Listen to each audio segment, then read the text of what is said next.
Hey, there. Now we're live. Now we're live. Okay, there we go. All right. Well, welcome to the show and enjoy Redneck Stargate.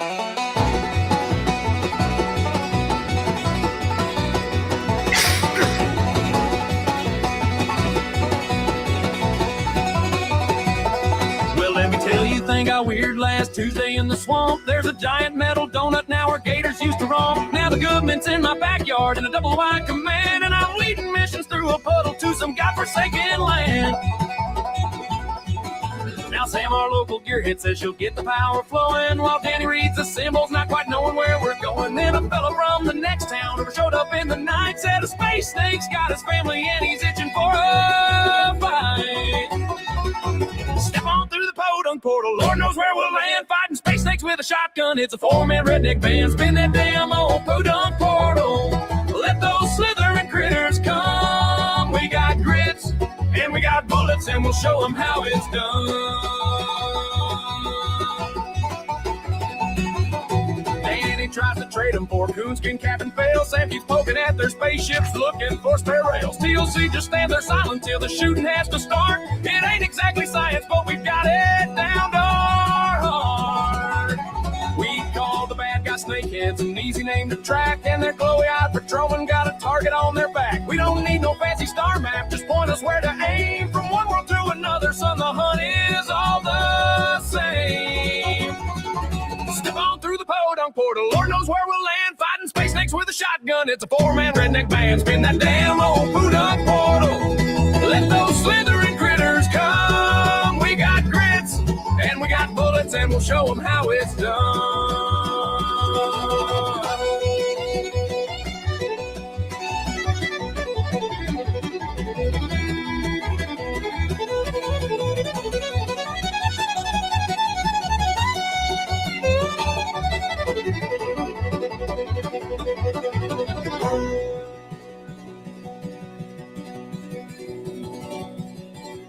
Back at home, the sheriff's mad about the county's power grid,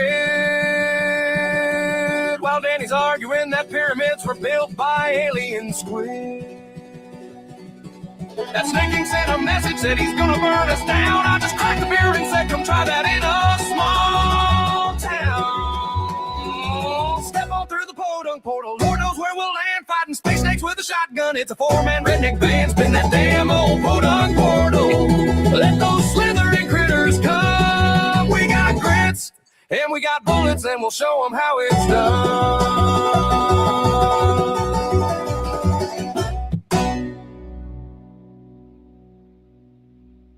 I like that. Then I realized the more you bundle, the more you save on insurance with Liberty Booty. It's like you're talking my love language. Welcome to the Outer Realm with Michelle DeRoche and Amelia Pisano. Airing live on the United Public Radio Network, 105.3 FM in New Orleans.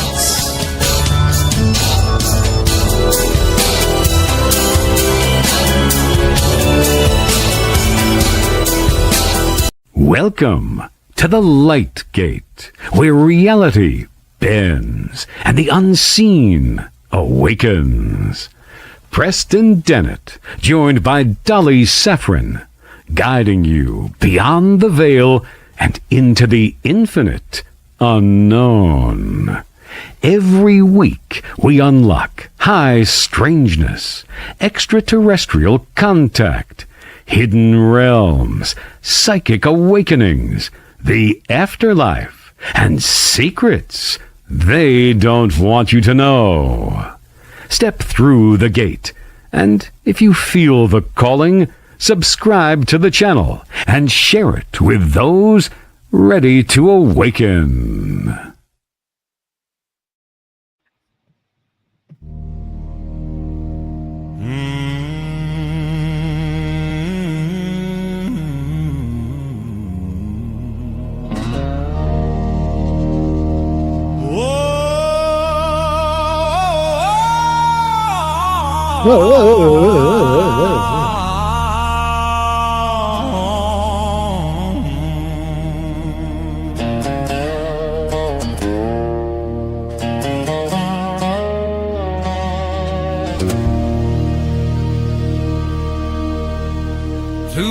cryptid legends doing what they do,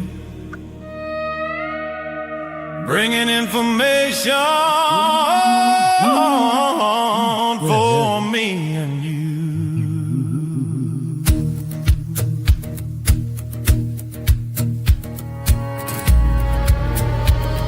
Ron Moorhead and his Sierra Sounds, Daryl Denton, the Tennessee Bigfoot Man, along with Michelle Desrochers, bring adventures across this land. So much information brought to you each week, actively out there looking as the truth they seek.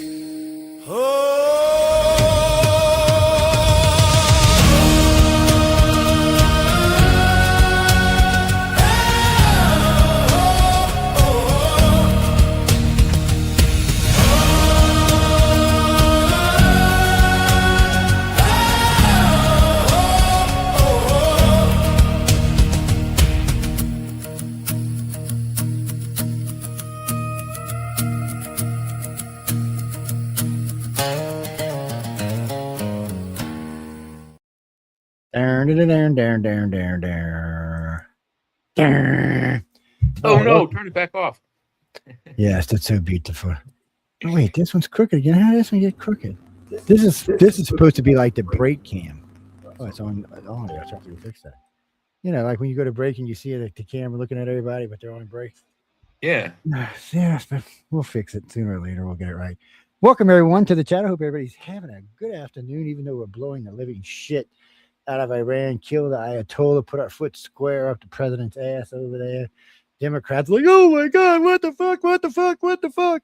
Oh my God, what the fuck? They weren't saying what the fuck when Obama put his foot up Syria's ass, but hey, The Democrats, with the exception of a few, particularly Fetterman, he's all for it. Yeah, oh, Fetterman. Yes, he is. Oh yeah, Fetterman. I will kick your asshole. I mean 6 or 4. I will kick you in the asshole. Oh yeah, we need to throw this up too, by the way. Is it up? Can you see it? There it is. I don't see nothing, motherfucker. I don't see nothing. Breaking buddy. news. He be smoking it. I don't see nothing, man. Look at for the live. Oh, you know what? Move the banner back down, and you'll be able to see it. Wait, let me see if I can remember how to do this or not. Yeah, there we go. No, Frank, we're actually messing with something on the screen. That's where you don't know what the hell we're talking about. Well, because there's lots of things you can do now. There it is. Now you can see it better. A little better. It's, well, there's lots of things. They're adding new features every week to StreamYard. There's just a lot of stuff to keep up with, and sometimes we get to fiddle with them when we're live and things like that. Hey, Mark, how you doing? Mark. Hey, Mark. Eddie. Anyway, back to the real chat. You know what the fuck? We're just blowing shit up now for the sake of blowing shit up. I mean, so I don't know what side everybody's going to be on this. This is one of those things. Should we be there? Shouldn't we be there? Why should we be there? Why shouldn't we be there? If we're going to do this, why don't we go to Venezuela and go ahead and fucking make sure their government changes? And it's already, we're going to fucking annex Cuba. So wait, good fucking thing that you get this asshole to peace guys. Really? They'd have had to take it back. He might have stopped 8 wars, but motherfucking done started 3. I mean, shit. Get a grip, man. Melania, I don't know if you can call the bombing in June a war. I mean, it was more like, you can't have that. See you later.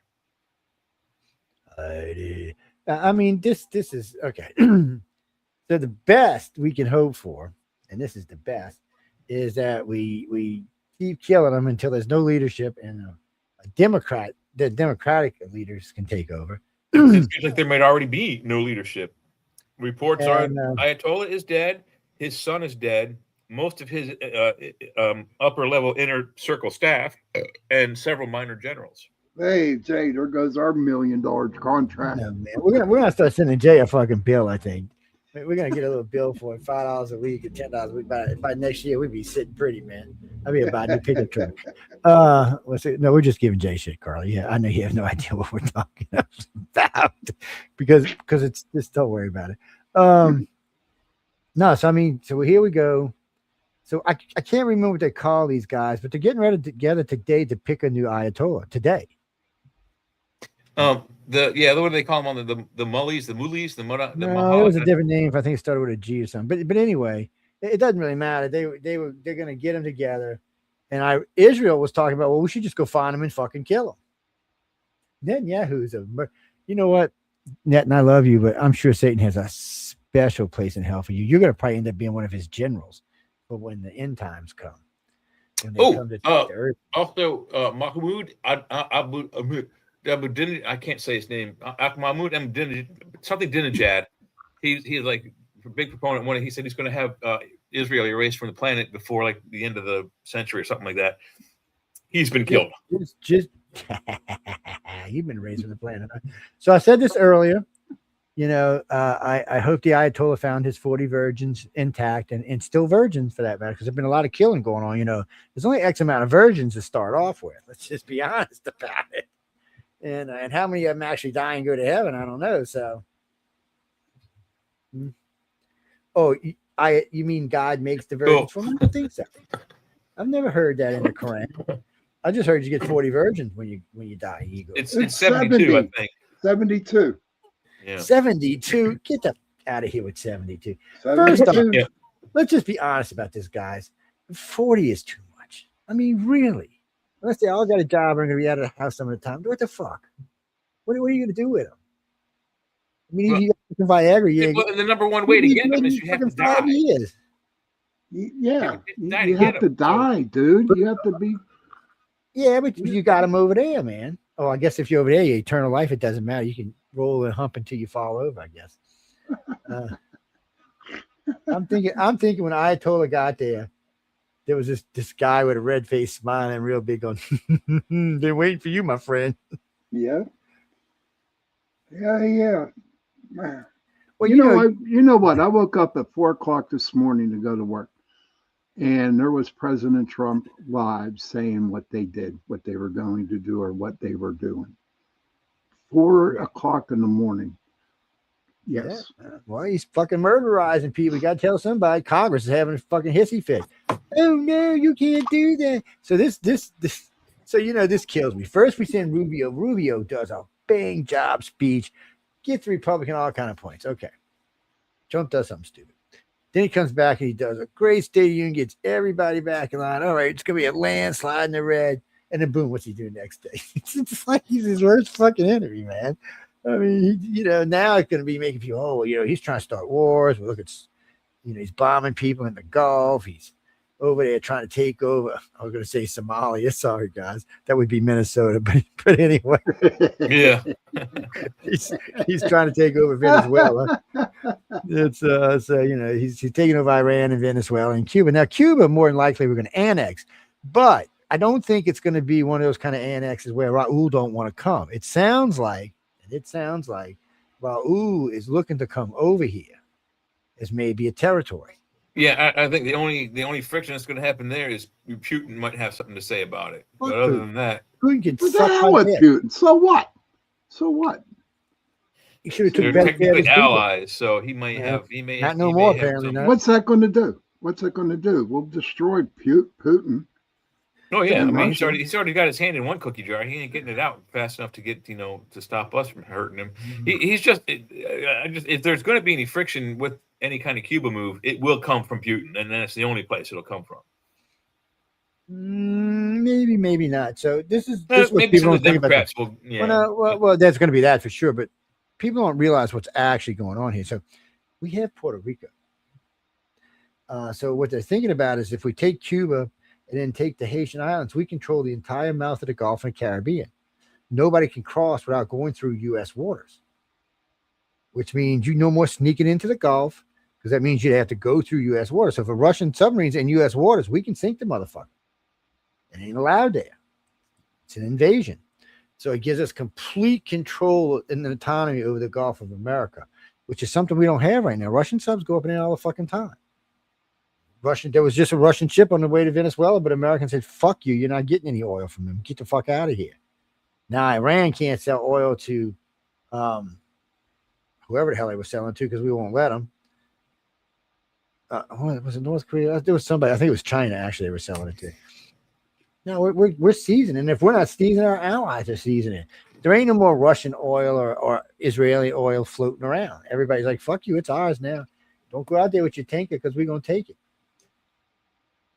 You know, and if we do work a deal and get Iran as a free country again, and they start pumping oil and we're pumping oil and Russia's pumping oil, fucking gas is going to be like 99 cents a gallon. Well, but we're pumping oil out of Venezuela. And Venezuela. I just skipped Venezuela. So Venezuela, Iran, the United States, and Russia all pumping at the same time. We're looking at 89 cent gallons of gas. Fuck the Middle East. So the Middle East will have to produce at an ungodly low rate just to stay in business. So buy from us. There will be such a large amount of fuel, oil, and it'll be ridiculous. Nobody's even going to think about electric. When oil falls to $30 a barrel, nobody's going to be thinking about electric. Like, that's what I'm saying. If we're produced, especially if, I mean, I don't know that we're going to take over Iran, but if we're like, controlling interest, if you will, with their government, like you say, if we have that fuel source, our fuel source, because we're pumping out of our own country too, and Venezuela, we could be looking at gasoline prices, 89 cents, 79 cents, 59 cents a gallon. Okay. It's there's just never been that much oil on the world stage since the 70s. And it'll be ridiculous. And there really wasn't that much in the 70s. You remember you too, Sean. Yeah. You were old enough to remember the shortage. I mean, you couldn't go to the gas station unless your license plate was the correct number of the day. If it was an odd day, odd number of cars went. Yep. If it was an even number day, I remember even them number of cars days. go. And people were getting into fist fights left and right. There were lines like movie theaters going down and around for blocks. Oh yeah, we used to. It was 8 of us that worked together. We would pick up people's cars, go put them in lines, and move them in the lines. So we'd sometimes have 20, 30 cars in one line. And we were just moving them as we were going through and sending them back and getting paid. Take hours to get 1 gallon of gas is what they usually let you buy. Down here, they were giving you could fill up your tank, but I think at some point it was like 5 gallons here, but especially as the station ran low, they would have to ration it out. Otherwise, you've got 1,000 cars in line that are going to run out of gas and block the road. So if you live in Kuwait, it's $3 for gas, not $3 a gallon, $3 a tank. Wow. What? It's like $4 in Saudi or $5. They charge by the tank, not by the gallon. Wow. That's ridiculous. Yeah. Then how in the hell, what would they charge for a motorcycle? It'd be almost free. $2 probably, or $1. Probably wouldn't even be that. It'd be like 8 cents or something. Or it'd be like, oh, you got a motorcycle? Hey, dude, it's on the house, buddy. See you later. Yeah, think about it. You're talking $5 for like a 20 or 30 gallon. Yeah, tank. what is it? I mean, the biggest, even if a custom bike, the biggest tank you're going to have is like 2.5, 3 gallon tank on that. Yeah, and maybe a 1 gallon reserve in the back somewhere. Yeah, you can get them player tanks with the 5 gallon tanks. But but that's an odd sized tank to start off with. That's your average Joe buying, even a scooped up bike. The biggest he's going to get is like a 2.5, 3 gallon tank up front, and maybe a gallon reserve, under the fender Softail. So they But here's my question: all that oil, if it happens, do we have a lot of refineries, or is it going to be a backup at producing gasoline? You gotta be shitting me. Have you ever drove through Texas or Louisiana? You ain't gonna worry about that. Or Oklahoma. All you gotta do is drive down the East Coast, bud. It lines the entire East Coast and the Southern Coast all the way around and back up California. We got lots of refineries. That's not a problem. We have more than enough. We even got a couple that are on stand down right now. We just fired them bitches back up. But we probably ought to have a few in the center of the country. Most of them are on the edge of the ocean where it's dangerous. I think it's bad if they have a toxic spill, they kill a lot of sea life. They should put some towards the center of the country, because if you notice, and I've noticed it because I live near the coast my whole life, the further away from the coast you get, the more expensive your gas is. The closer you are to the refineries, the cheaper your gas usually is. That's true, except for one area. That's true. But if you live in Oklahoma, Kansas, or Colorado, you may have cheaper gas. Kansas and Oklahoma are big oil producers, right smack in the fucking middle of the country. That's why I asked Heidi. Her gas has been cheaper than mine lately. And I live in between a bunch of fucking how is that possible? They have refineries. So we That's need more why. refineries inside of the country than there are on the edges. We do need more inside, but the Kansas City and Oklahoma are full of refineries. I mean, on the early days, that's where a lot of the oil was coming from, was those two states. Right. And then Texas fell in, and then Louisiana found sweet crude, which is different than regular crude. This shit's like fucking gold. They yeah, you can drink it. Yeah, you can try to drink it, but it is clean. It's not like regular crude. It's way cleaner. Creates way less pollution when you're cracking it. Right. Not even 30 miles from where I'm at right now, there are 1, 2, 3, 4, 5, 6, 7 refineries. Okay.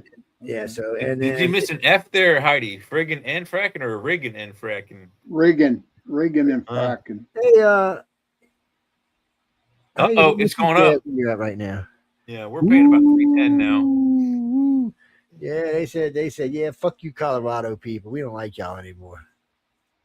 Yeah, that's what happened. Yeah, pay your fair share like the rest of us. Yeah. I'm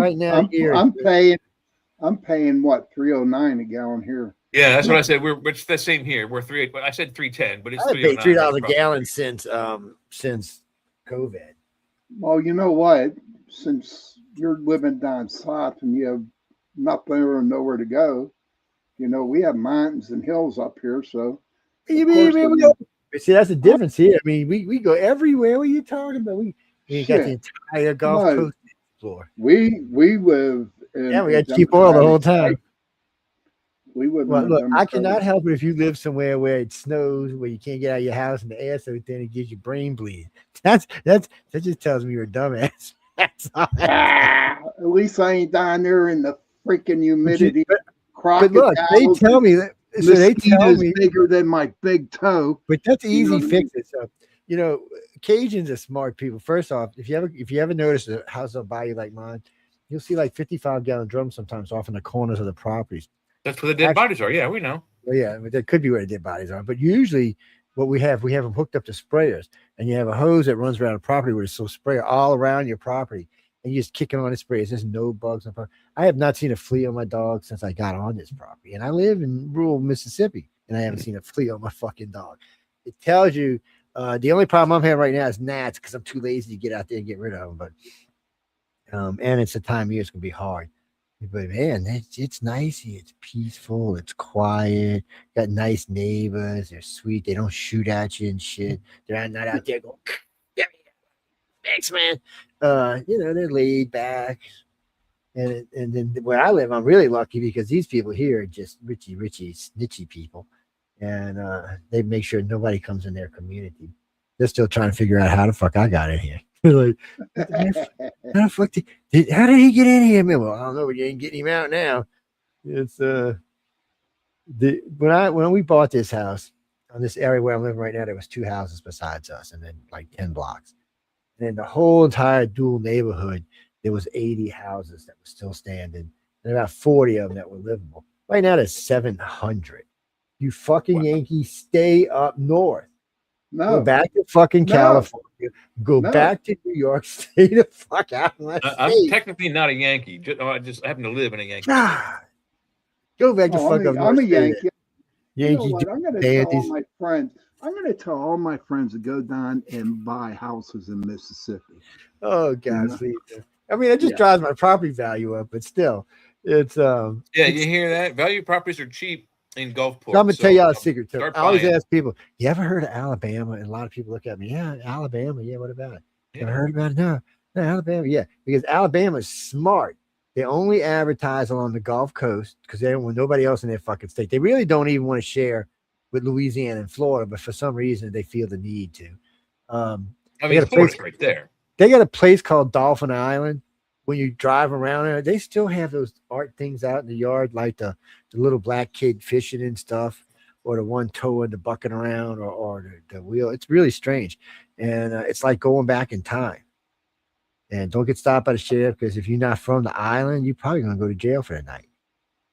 Just avoid him, say, no. They got a couple little clubs on there that are nice, got a couple of restaurants on there nice, but it's not. They really don't want nobody there. They like, fuck you people, stay away from my island. And Alabama, the whole state's like that. There's lots of beautiful places up north along the coast. Now they got a place called Florida Bama where everybody's at. You got all these people from Florida Bama. It's where they have a line right there, right on the beach. They got the Florida Bama line. and everybody a fucking mama's party in there. They got bars all over the damn place. It's ridiculous. And then if you're in not in Gulf Breeze, if you're in Gulf Shores, as you get off interstate, you go down the highway that brings you to the beach, which is about a 40-minute ride.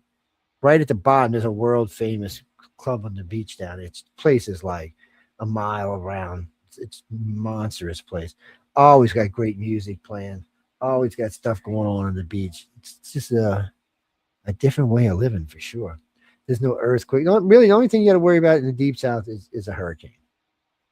That's about it. And they tell you when those are coming, so you can get the fuck away from it. There's usually enough warning, but a lot of people don't leave. Let me ask you a question, Joe, about that. I have read and I have saw that when hurricanes come down Mississippi, Louisiana, people don't run. They have hurricane parties. For certain hurricanes, yeah. If it's like a category 1 or 2, and even a 3 sometimes. This is what's weird. I have had, like, for this house, we had a class 2 right at the edge of class 3 coming in. Well, we got caught in the eye wall. So the wind was consistently a little bit over a class 3. Blew the fucking roof off of my house. Only because the wind was consistent. We never got a break. It wasn't like a gust of wind or a force wind. This was just nonstop. It was like you were like a little mini fucking tornado just pushing. You could actually feel my whole house move because it's on stilts, moved to one direction. And then at first you just heard what sounded like, and then you heard first it felt like something hit the house, and then you heard this wow, like something else hit the house. That was part of my metal roof flying 50 yards from my house. And this fucking thing weighed 2 tons, maybe, easy. And then 10 minutes later, the wind's still pushing, and you can feel the house pushing, and then there goes the other section. So where I'm sitting right now, it was all the roof in this back part of the house was gone completely. But the asshole who put the new roof on left the shingle roof on underneath. So I only got like 1 or 2 drips come through the roof. So it was a shitty job. That's why the roof came off. But having left the shingles behind allowed me not to flood my entire house or lose all the computer equipment in the computer room. What can you do? So talking about hurricane party, Shawnee, I went through a good one. That was the place I lived in Savannah, Georgia in the 90s. And I forget which it was. It was Hurricane Andrew, maybe. I can't remember which one it was. It was a big one, and it came right across. It was supposed to hit South Carolina, Charleston first, but it turned and hit us, head on first. But this building was what I rented back then. This window was not a window. It was like those glass blocks. This whole thing was all glass blocks, so you couldn't see out or see in. Light came in, light came out, but it was very sturdy. And then, but over here in the courtyard, on this side of the building, you can't see it here in the shadow, but there's what they have. They have a hurricane bolt, and it's like this big star-shaped nut and a big screw coming through the middle of it, like right about there. And it goes all the way through the top of the house to the other side. And then there's another star bolt on the other side, which holds it together, at least for strong winds. Now, the windows would probably get pulled right out of the goddamn thing, but the glass blocks in the lower level would have been fine. But we had in just that room with that lower, but right next to the front door, I'll even show you the room. Let me go back to that. We had about 15, 20 people hanging out with us. And do we get inside? When do we get inside? Boom, boom. There's the courtyard. Okay, see, and that's the hurricane bolt like up here somewhere behind the tree. Where's the inside? Okay, this is where the block was, and this is where the TV. This is the main room. We had 20 people in this room. That's it right there. That's the room we're in. There's the front door. Wow. And you could open the front door and see like 3 or 4 foot of water just rushing by like 40 miles an hour going down the street next to us. Couldn't hear the storm at all. We were very well insulated by the storm in this place. It gets weird. It's now I've seen lots of people die. Not far from where I live right now. We had a place. We've had a couple of places, but in past Christian Isle, we had a place that we had rebuilt from the one that got destroyed doing Betsy. This is what was this? I forgot which storm it was, but the guy said they were staying, and he had built this steel house. It was all concrete and steel. Man, this thing looked like a fortress. And we had a house right next to it on the water. about, I don't know, about 3 lots over, just a wooden house. And this was Camille, actually. And, Hey, Batgirl. Girl. When we came back, I had one of those train sets on that I had put on 4 pieces of plywood, and I had them all connected with a racetrack set. And I found pieces of that fucking thing 3 and 4 and 5 blocks away. Wow. And, the guy's house where everybody stayed that night, and there was, I think, 30 or 40 people there, was completely removed from the pile. It was just ripped from the slab, just ripped away and sucked out into the fucking bay. Just. Well, Joe, I have a question to ask Joe. So your house is on stilts, right? Yeah. What's holding the stilts down with these with this weather coming in? How come it don't blow or fall apart? Well, most of them are at least 10 feet underground, so it's weird down here. Like if you build a house in Metairie where I used to live, they drive pylons in the ground, 20 foot long pylons before you put your house on top of it, and those pylons are all underground. You don't even see them. They're just there so your house don't sink. Because if you try to build a house down here just on dirt, it's just going to sink. Where I live, so down here what they do is they core drill and they sink a concrete footing in, and then they drop in a creosote log, basically like a telephone pole. Yeah, but usually about 22 foot long, somewhere along those things. And then they set them. Now my house is not quite 10 foot. It's like 9 foot 11 inches off the ground, and it's a good thing. Insurance companies are weird. So all the people who had to raise a house, like my neighbor, his house, the pylons on his house are 22 feet before you build the house. That's the bottom of his house is 22 foot. The bottom of mine is just right under 10 feet. That's a 10-foot difference. That's thanks to Hurricane Katrina. That's the thing that sucks about it. You don't get a basement. No, there's no basement. Basements are kind of cool. Yeah, but they can close all in on the house. Well, they close in sheds. Now you can't close all of it. But there's a difference. So 2 things happened to him. One, because his house is way taller now, he has to pay more insurance because the top of his house is higher in the wind. 2, because the pylons are at that range, certain forces can make a move, so they also charge you more. Anything over 10 feet, it costs you more money. And the higher you go up, the more money it costs you. Now, we got hit because we got vaulted ceilings, because in order for this house to survive, it had to be at 22 feet. I'm sorry. Nope, you muted yourself. I got it. From the top of the house to the ground. That's the only way we could. That's the only way. Yeah, the reptilian was talking. That's the only way they could even keep it. So they grandfathered in because it survived, and because they made the tip of the roof is 12 feet. It's so from tip to the ground is 22. That's minimum building here now is 22 feet off the ground. So like the guy's house next door, he's got a nice big house. He's also got a vaulted ceiling. So that means from the tip of his house to the ground is 40 feet. Now he'll probably stay away from most water. Even at 20 feet, but still, that's not even high enough because Katrina in Gulfport was 28.6 feet tall. That's how big the wave was that came in, 28 feet. Wow. I guarantee there's places that crusted over 30. Matter of fact, there was a church down there with a cathedral, and the whole church it was all just metal frame left, except for a little top piece of the tower where the bell was. All that was still perfectly intact. There's no damage to it at all. Everything else was gone. And there was a creepy one. It was an old wooden church. It had these really fancy wooden piers inside, and all was gone except for the piers was still connected, but everything attached to them was gone. That's crazy. Yeah, it was a lot of. The first time I got to drive on the beach was a month after the storm. The sand on the highway was probably 7 feet deep, maybe 8 feet deep. Technically, that counts as driving on the beach. Technically, it is driving on the beach. Just expanded beaches. The beach blew onto the highway. It counts as driving on the beach.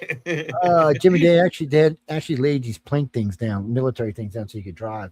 Well, people had to get in and out, and the bridges were gone. They had to have a ferry. Yeah, so you could drive all the way around, take the interstate bridge because it was still intact. But to get where I live right now, the bridge right next door to me, the Bay Bridge, was gone. It was leveled. They built a new one 10 feet taller than the old one. Yeah.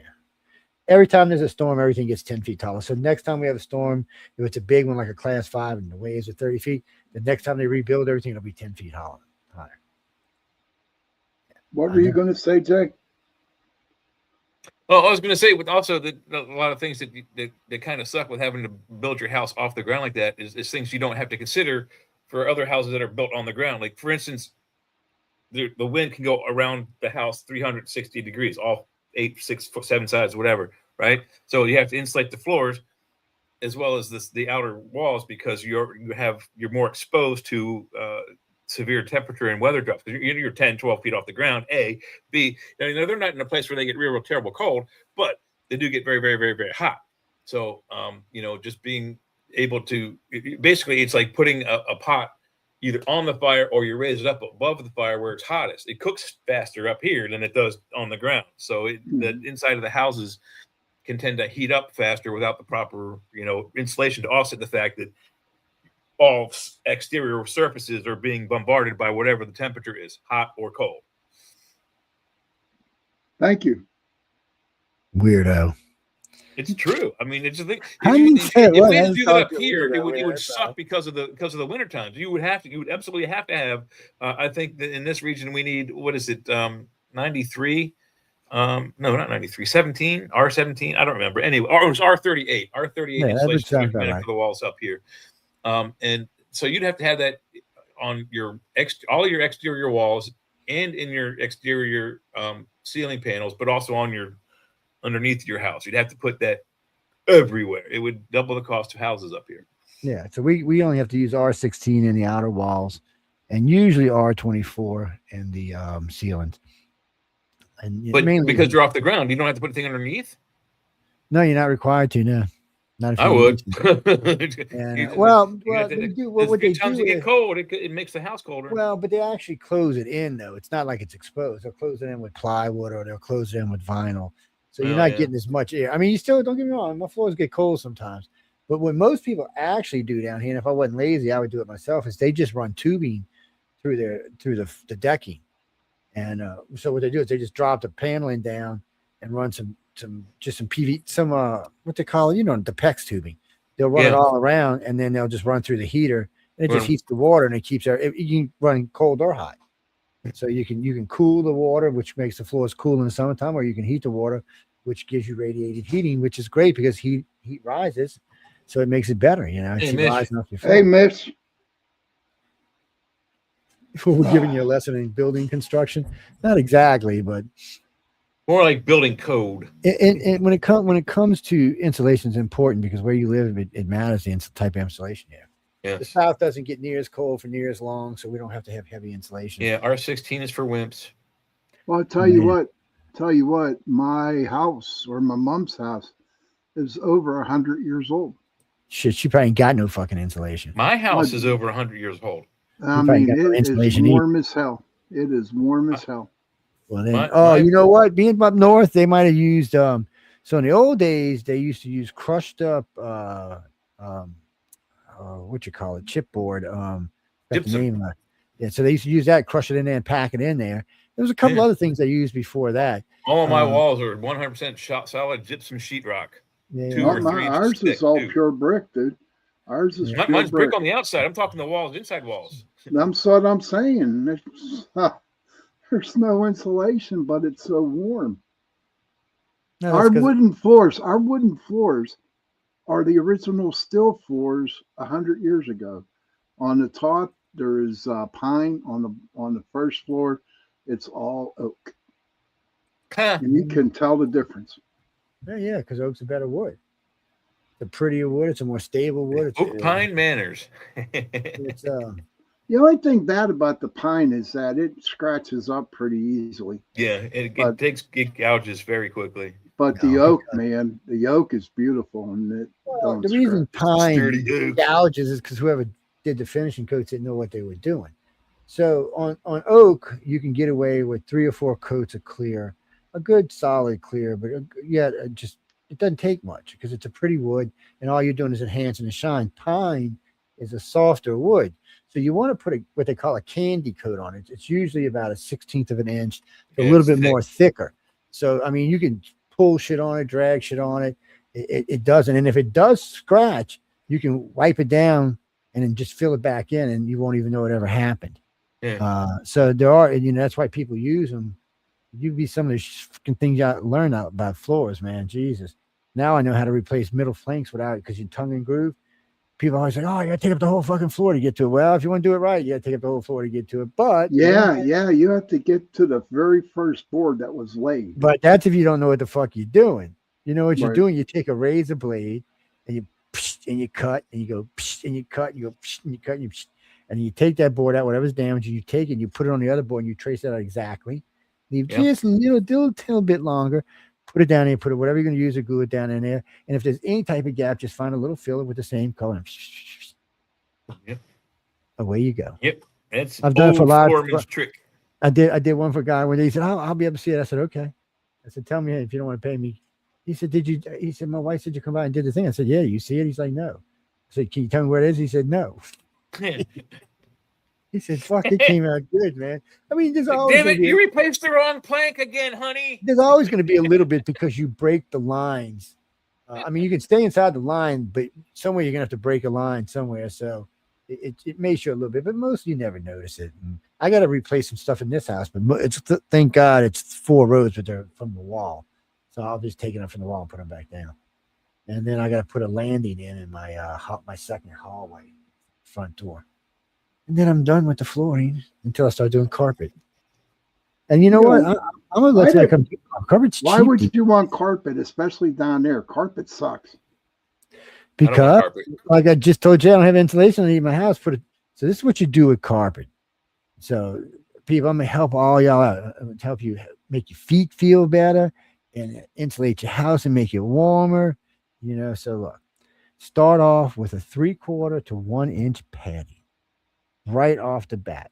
So when you step, it's squishy. It feels really good. It actually, especially when you're barefooted, it conforms to your feet. So if you have tired arches or problems like that, it actually helps with that stuff. And it just feels good. And then you get a 1/4 inch to a 3/8 inch padded carpet, a nice carpet with a good tight. It depends what you want to shag or non-shag, but something that's tight so it doesn't let any air through. And you lay that over the top of it. So you get a nice walk. It's like almost 1.5 inches now between you and your flooring, better than any vinyl or wood or anything else you're going to fucking get to walk on. It's going to be very comfortable. And your feet won't be cold anymore because that 1.5 inches is worth it because of the insulation value it has.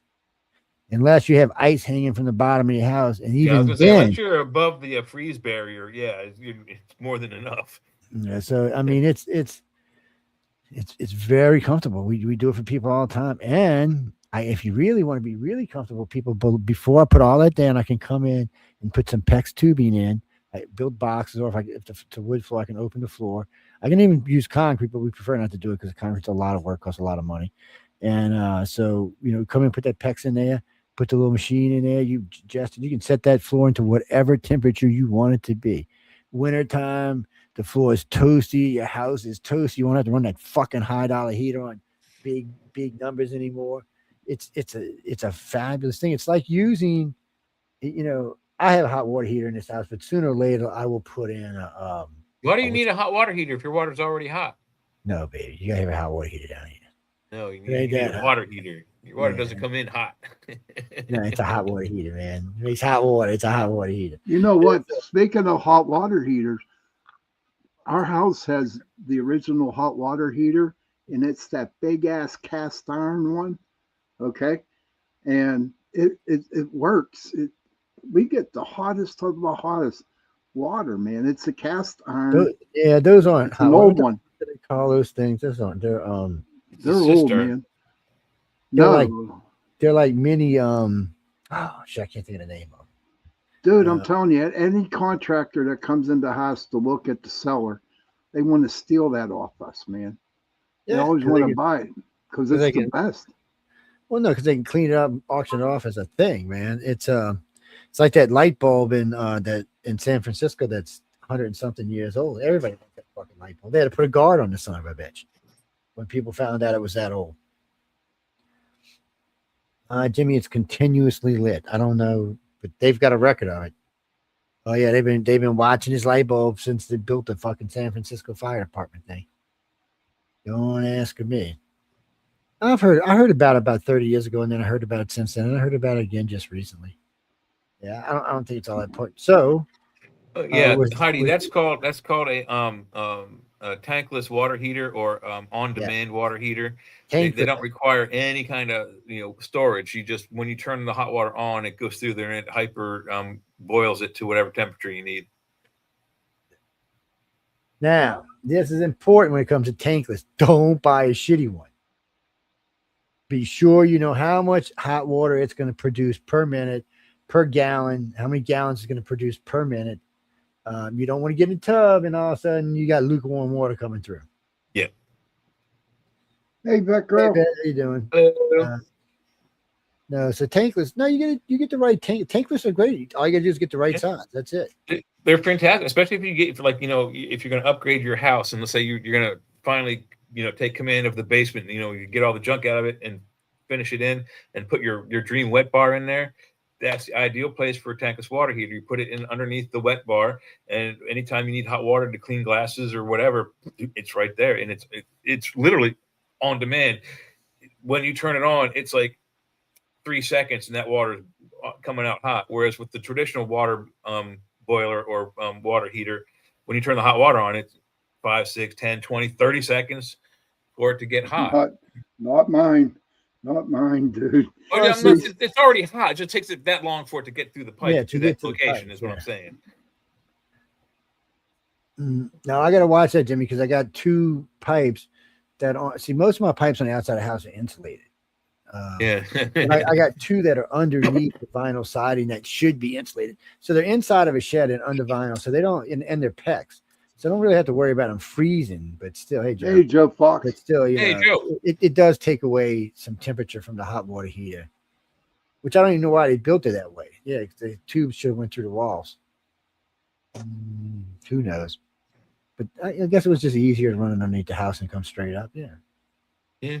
If it's not on the ground, why not? I mean, what are you going to use that space for? And they didn't even have to, like go straight, take a left. No, they just run it across an angle. Yeah. Well, it's like when we put the wash and dry in, we just cut a hole through the bottom of the floor. Frankie Martin, like Dean Martin, but Frankie Martin. I don't know where this is going to lead. Trump's got an idea what he wants. He wants to free the Iranian people. I don't think this is anything but that. I don't think it has nothing to do with fucking nukes. Well, I'm sure he's got to say that for Congress, but I think he just wants to be the one to free the Iranian people. I think he wants to free Venezuelan, Iranian, and Cuban people and say, not only did I end 8 wars, but I freed 3 dictatorships. I mean, that's serious legacy, man. But I like the way he made this move, right? Because, he wants, and they came back, Iran came back and they bombed the airport and some other stuff. And now that the Arab countries are going in, siding with the United States and Israel, fighting Iran. So this is what I personally think. He was sent in with him and Israel did, but finally got the Middle East going in on this war. I believe that. Yeah, you don't need to get the Middle East in there. That's blood to armor. That's blood to a horse's bridle shit, man.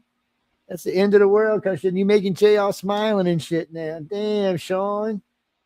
Hey, God, I don't know, Sean man. is bringing the end of the world on. Son of a bitch. As that song goes, son of a bitch. I'm playing that next. Jay Fine, that son of a bitch song. Let's like that song. Which one's that?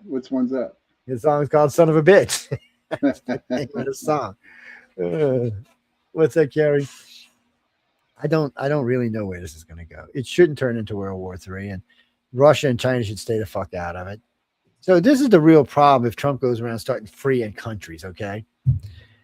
Isn't China going to feel like it can go free Taiwan? Where are they going to free Taiwan from, though? From Taiwan. I'm sure there's people in Taiwan that would rather be Chinese than Taiwanians. I don't know about that. I bet you there are some. I mean, look in Iran today. There's just as many people marching for the Ayatollah as against. Of course, they killed so many people last time. A lot of those people who are brave enough to stand up are dead now, and a lot of them don't want to come out because they don't want to be dead. Yeah, 30,000. He killed 30,000 people. They say that, but I haven't had anybody confirm it yet. The first numbers we heard were 800, 1,000. There's many signs of any mass graves anywhere, anything. There's people looking. We won't really know this. You know when we'll find out is when we got people going in there. Sooner or later, there are gonna be people going in there. And of course, I was just gonna say, yeah, if they're not able to get their goals in this action, and a civil war breaks out between different factions, the good and the evil, if you will, or the religious faction versus whatever wants to take over government there. If a civil war breaks out, that could extend the conflict for them for years, and then we may have to put troops on the ground just to stop that. Well, it's only so far Trump can go without getting Congress involved. So yep. He's right on the edge of what he can do. Congress, I'll tell you what, though, the guy was screaming Epstein yesterday. He ain't screaming Epstein today. That motherfucking Trump, he can't just go around blowing shit up. Yo, yes, he can. He just did. Yeah, he did. Yes, he did. I wrote on his page when he said that. I wrote on the page. Well, guess what? Well, let me ask you a question, Joe. Let me ask you a question, Jane Joe. Do you think that was Trump's whole deal about bombing Iran, or do you think it was Israel first? Wait, now this gets more interesting. So before he did any of that, he went and met with some people in Texas. And do you know who they were? One of them is a very famous senator, Ted Cruz. All right, let's go. Let's get you out. Oh, really? Yeah, he met with Ted Cruz. I can't remember the other guy's name. Before he did this, he went seeking their opinions. He also said that if something happened to someone in the Supreme Court, that he would recommend Ted Cruz. Really? Yeah, I don't know when they got this fucking love fest going on, because just a couple of weeks ago, Ted was caught talking. They hated each other. He hated. They had been friendly this election, this term around. They have been friendly, but just a couple of weeks ago, Ted got caught talking smack about one of Trump's decisions. But Trump doesn't seem to be as vindictive as he was last time, and I think he's thinking, I need to go with the people. And he was right about Rubio, and maybe he's right about Cruz. Fucking Rubio is like gold for him. And it used to be when you talked about president, all you heard was J.D. Vance, but now you hear, J.D. Vance and Marco Rubio. So it's not an open and shut case like it was just a month ago. And Rubio gets more spotlight because Rubio's doing more things.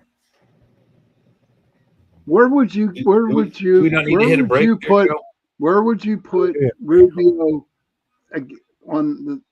What can Rubio? Can he do what Trump does, or do you think he's doing what Trump does? No. What I'm saying is, does he have the balls to do what Trump? He's doing it right now. I think so. I think Vance does too. He's the one. So he's the one that went to Trump over all these agencies he wanted to close. He said, "Look, I've looked at this. These guys need to go, Trump." And then Doge came in and backed him up, but he had already told Trump. And then he volunteered to take on these extra duties. Because, Trump could have assigned anybody to these duties because Trump's got the whole country to choose from. But Rubio said, no, I can handle this.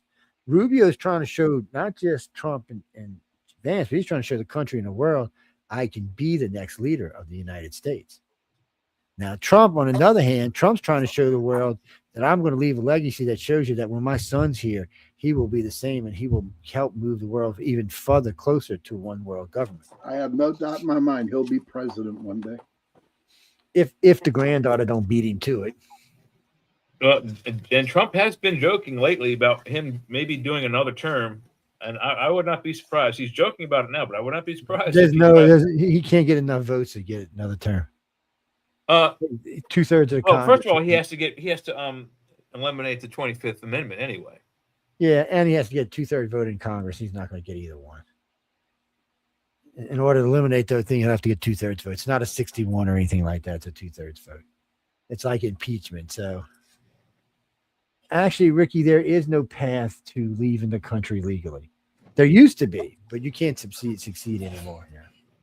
There's no legal, because every state in the union has military facilities and stuff that goes on and other things that we don't know about and other parts of finances. And say like Kansas wanted to succeed. Really? What are we going to do? Let Russia come driving in and out across the country, or come flying and land in Kansas? Bullshit. That ain't going to happen. So no, nobody can succeed.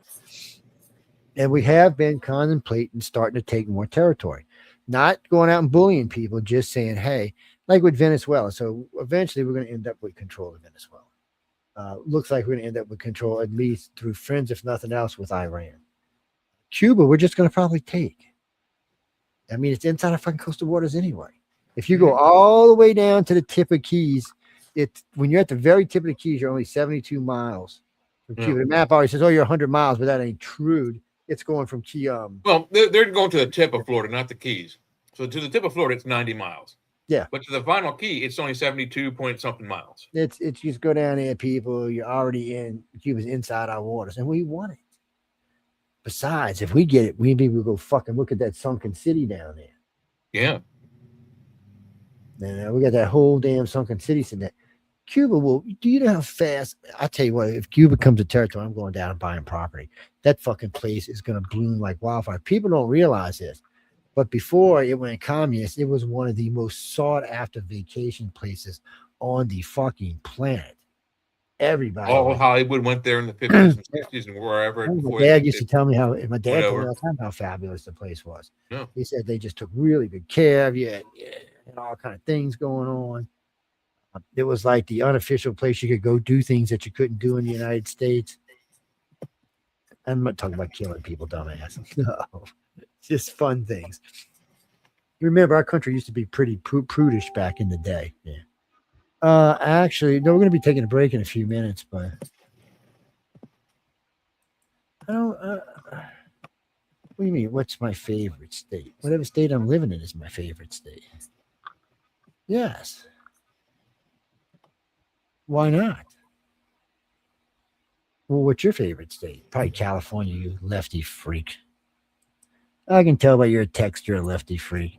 You're going to make me have to play that song, Fuck the Woke. You better get out of here. I don't want to hurt your little blue feelings. Oh, man. Me and this fucking pal talk. Dim's humiliated. I think we looked at that last night. Oh, wait, maybe not. This is something new. We'll have to look at that in a minute. Maybe when we come back. Carly, I don't know. I'm trying to think, but no, I don't remember who that was. I know what you're talking about because Alfred Weber had brought it up with me one time, but I really don't remember. I'll tell you. Whatever I'm talking about, if it pops back in my head, I'll tell you about it. Yeah, you know, it happens sometimes. Let's see, what is this?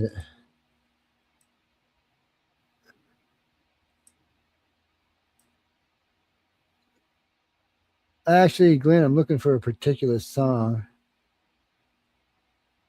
I just found a cool, funny one. If you don't have one, I think this is it. Actually.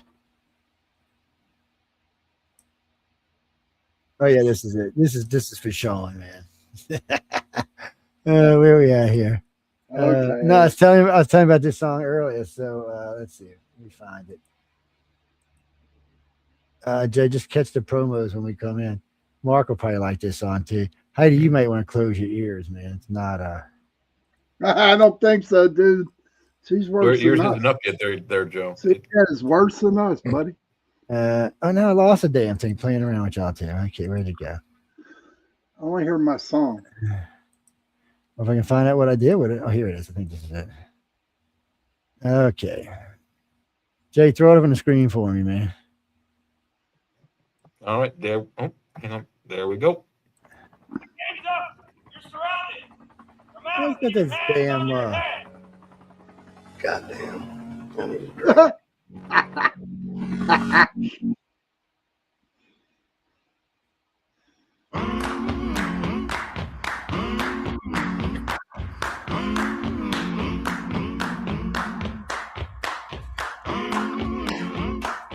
Folsom Prison Blues. I'm gonna need someone to help me. I'm gonna need somebody's hand. I'm gonna need someone to hold me. Whoops, hit the wrong button, guys. Sorry. I'm gonna need someone to care. I'm gonna rise and shake my body. I'll start pulling out my hair. I'm gonna cover myself with the ashes of you, and nobody's gonna give a damn. Son of a bitch, give me a drink. One more night, I just can't fit me. Son of a bitch, if I can't get clean, I'm gonna drink my life away.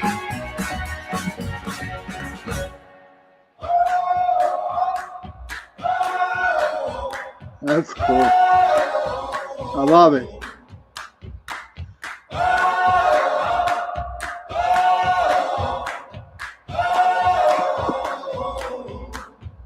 Now for 17 years I've been throwing them back. 17 more will bury me. And somebody please just tie me down. Oh, somebody give me a goddamn drink. Son of a bitch, give me a drink. One more night, can't fit me. Son of a bitch, if I can't get clean, I'm gonna drink my life away.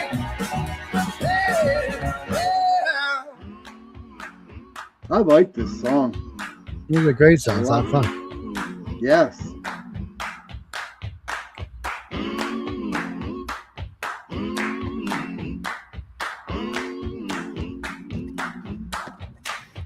My heart is breaking and it's shaking. Bugs are crawling all over me. My heart is breaking and it's shaking. Bugs are crawling all over me. My heart is breaking and it's shaking. Bugs are crawling all over me. My heart is aching. My hands are shaking. Bugs are crawling all over me. Son of a bitch, give me a drink. One more night, can't fit me. Son of a bitch, if I can't get clean, I'm gonna drink my life away. Yeah. Son of a bitch, give me a drink. Son of a bitch. This can't fit me. Son of a bitch. If I can't get clean, I'm gonna drink my life away. No. I love this. This is awesome.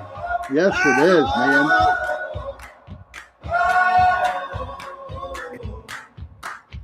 I like it.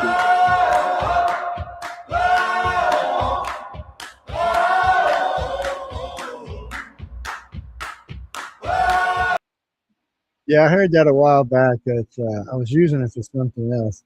It's a lot of fun to listen to, though. Yeah, it is. And every now and then, I think I listen to. It's called "Son of a Bitch." We don't need no promos after promos. All these shows should have good enough audience. They don't need our stinking promos. We should charge them bitches for promos. Well, all except for Michelle. We don't want to get on her bad time. We just got off of a strike, so we need to behave ourselves. Yeah, Johnny, you know what? Fuck you in the strike. How's that? Yeah, we're off finally. Yay. Yeah, 90 days of torture. Couldn't say nothing bad. Couldn't call me a fucking moron. We couldn't let Sean dance naked on his brass pole. Yeah, you know, it was bad. It was harsh. It was harsh. I don't, as the war stands right now, I just don't see us. Right now, I don't even see it as a war because we're hitting I don't call it. You know what? Out of it from the air. There were, last I heard, and this is before I came on air and I haven't looked, there were only 4 air missile defense bases, which things left, and they were on their way to taking them out, and they'll have total air superiority before midnight tonight. Now, is that our time or their time? There's an 8-hour time difference. I don't know. They're probably talking Eastern Standard. But regardless, it's past midnight anywhere it goes. Even if it's 8 hours here, we're past midnight over there. So Yeah. If it's over there, they're well past midnight. So, so it's pretty. Well, I mean, it could be actual midnight here, but that didn't sound like what they were talking about. It might be midnight local time. Yeah, I mean, it's the one U.S. government loves to blow shit up at night for some reason. It well, just play that. Well, Jay, play that thing I sent you with that chick. The last thing I sent you. Yeah. Honest to God, you got to hear it. Play it up. You have to hear it. Play it up, you son of a bitch. On here, let me get it going. It's a bitch song is a lot of fun, and if you want to irritate somebody with that, I got another we're gonna play. I might have to play it. I might not be able to let. Hold on. Let me see if I can find it. This one gets me in trouble all the time, but we might just go ahead and play it. Let's see. All right, so here's that chick. Huh? I got it. That's it, right? Yeah. All right. So how did Trump and Netanyahu pull off the most insane surprise attack on Iran this morning? Oh, I was hoping you would ask. The details of this are insane, so stay with me. So this whole event was planned months ago, and they needed to bamboozle not just the public and the media that have been ferociously trying to figure out when it's going to go on, but most importantly, the Islamic Republic, because without the element of surprise, they lose a strategic military standpoint that's hard to comprehend. So first things first, they launched the attack in the morning. I mean, who thinks that at 8 a.m. an attack's going to happen? No one. They're always at night. It was a fun alarm, just if you're wondering. But listen to this. During an emergency event, the IDF military headquarters, their parking lot is completely full because all of the personnel comes. And this is something that Iran tracks very, very carefully. This is how they're going to anticipate if something's going on. And so the IDF, knowing this, pre-planned to make sure that the parking lot stayed regular. They had people come in taxis or drop off in different locations, but you could not tell. And then there were other things that they were doing, like leaking a memo that the head of the IDF was home for the weekend because he wasn't feeling so well, and that Marco Rubio was coming to visit this week, so it couldn't happen now. But guys, it gets crazier because it wasn't just a surprise attack launched today. This was something that they had been planning for weeks and yet was not leaked at all. And how do I know that to be true? Well, because the name that they chose for this operation, by the way, the biggest Air Force operation in IDF history, is called Roar of the Lion here in Israel. But 106 years ago, another event called the Roar of the Lion happened with a guy called Trumbull. And do you think that those two things aren't directly correlated? It's just an accident that this event and that event happened on the exact same days, just 106 years apart? I think not. And to add on an even more interesting Israeli point, this week marks a holiday in the Jewish calendar called Purim, in which a terrible regime in a country called Persia was trying to persecute the Jews. Persia is modern-day Iran. And in a hidden miracle, we survived with a woman by the name of Esther, a heroine.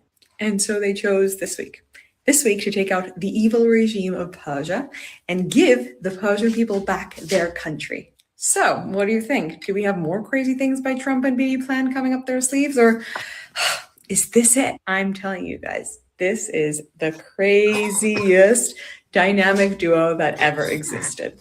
So how did Trump and Netanyahu pull off the most insane surprise attack on Iran this morning? Oh, I was hoping you would ask. The details of this are insane. So,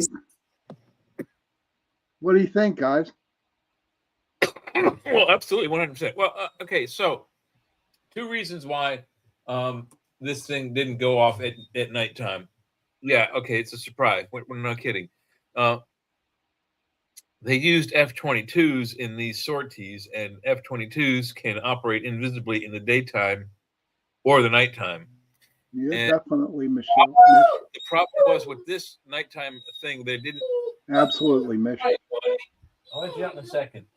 They didn't have the moon. I don't think they had the full moon behind them, which would help some of the older planes' night vision scopes. So that, I think, is one of the reasons why they decided not to attack at night, is because they were going to be sortying with strictly blind flying F-22s. They're going to be flying by electronics only. And then you have older planes that may not have as good of night vision. So because they had that mixed sortie, they go in daytime so everybody can see. Right, let me let this buddy out. He's making a lot of noise. All right. Yeah, I thought it was interesting. The way it. We ended the show last night at like 1 or a little after 1, and I went upstairs and we had it just happened. I was like, I just turned on the TV and they just started bombing. I was like, whoa! I got here in time. It's just crazy how 106 years ago, how they, it just seems so crazy that this girl came up with all this, and I believe her, dude. I believe her. No, it's Jewish history. I'm not aware of it, but I mean, I certainly 100%. I believe her. Yeah, I thought maybe y'all would enjoy that. Yeah, that was well written, or whatever she said. Hey, man, we get some asshole down there on the bottom. He keeps flicking us the bird and shit. Yeah, that's. Oh yeah. Hey, Sean, call Linda. He's splitting two again. Well, she didn't come in and slap one of them in the head, so he comes back together. See, I like this view because I like everybody to see all that art I got back there that cost me $500 million fucking dollars. Actually, basically, that's not true. Some of that was given to me. Actually, 3. You know what? I will give away. I'll give one person 4 books tonight if you can guess which one out of all those pictures back there, which the 3 were given to me. So I'm gonna give y'all a freebie because most people know about this one. The one directly behind me, that's Frank Facetta. That was given to me from Writers of the Future. People sent it to me when I first met him. Very nice gift.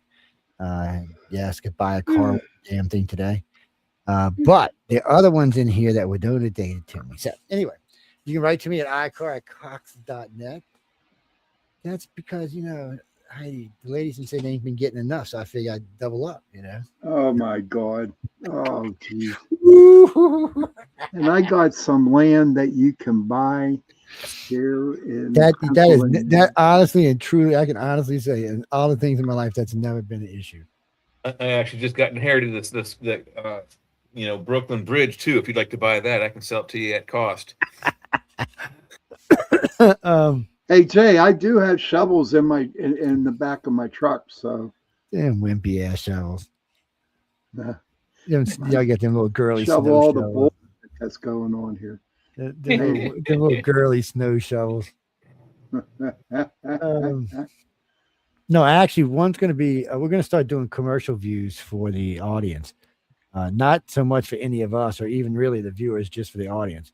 Oh no, because commercial views have been going on for a long time. Like you'll sometimes just be watching a news show, and they'll go to break, and the newscasters won't be there, but there'll be a camera focused on the desk or whoever's sitting by the desk or something, watching them flip papers or shit. Whatever, just stupid shit.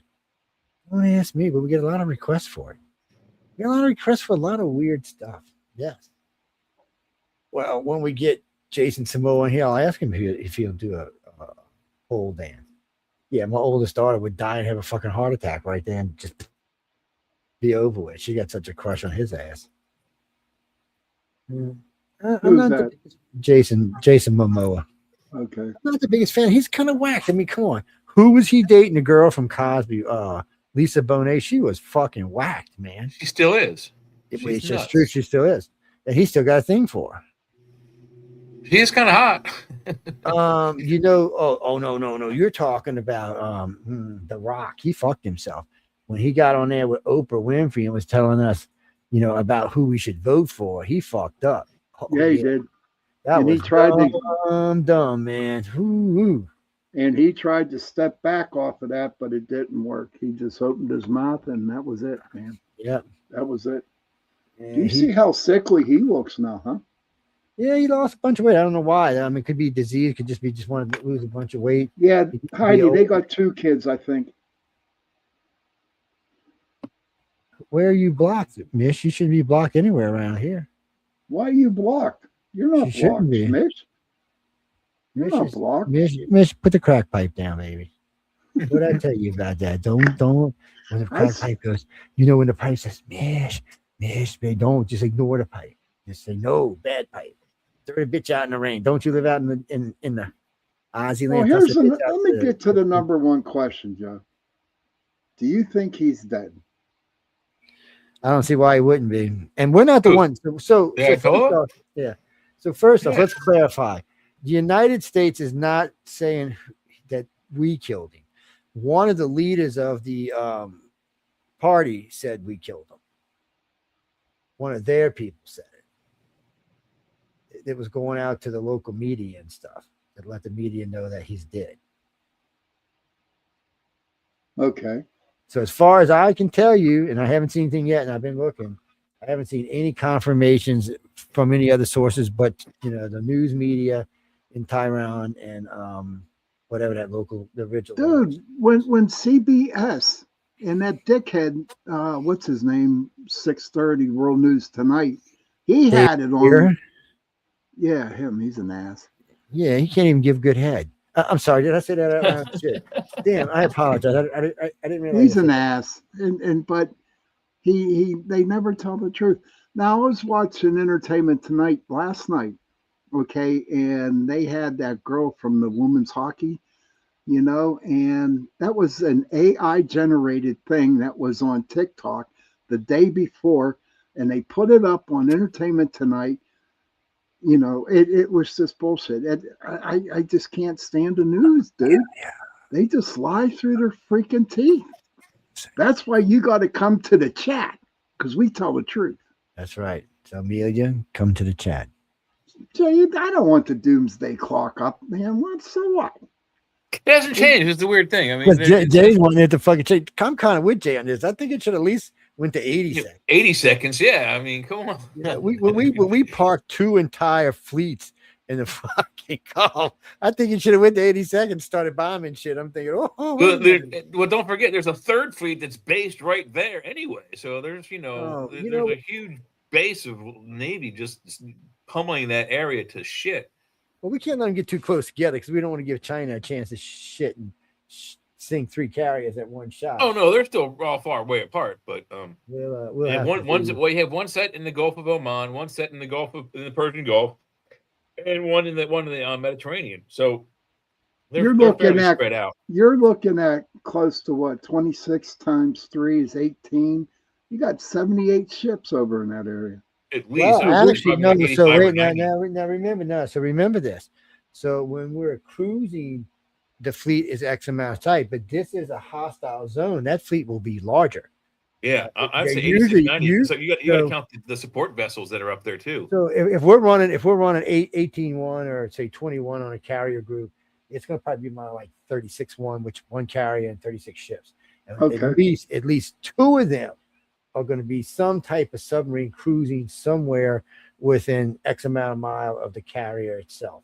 That way it can intercept anything in. I wouldn't be surprised if each flotilla has 3 subs minimum.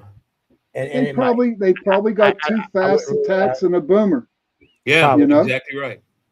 2 fast attacks and a boomer. Well, we got that Virginia class. We got a couple of in between classes. Virginia and Ohio class are still operational, and they're our fast attack subs. So, but they're kind of in between subs. And our biggest problem with subs compared to Russia is that fucking Russian subs can go deep, way deeper than our subs. Well, but also, I mean, the subs we're using are still, proven entities. They still work. The Ohio and Virginia classes are just upgraded 688s, which are upgraded LA classes, which are upgraded. I mean, that's all it is. They're just refits of a proven platform, and they're a little bit bigger with a little bit more capacity. But the Ohio and the Virginias are very, very good underwater. They can go full speed under ocean, or they go full speed underwater, and hear a Russian sub going sub-silent. Whereas at that same moment, the Russians would have a hard time hearing our sub speeding away at that 36 plus knots. So, it's just the technology we have in those things, and some of that technology is what my dad put on those things. The Russians just don't have it, and they're never going to get it. Well, no, the quietest sub in the world is a Russian screw sub. It by far, it's the quietest sub in the world.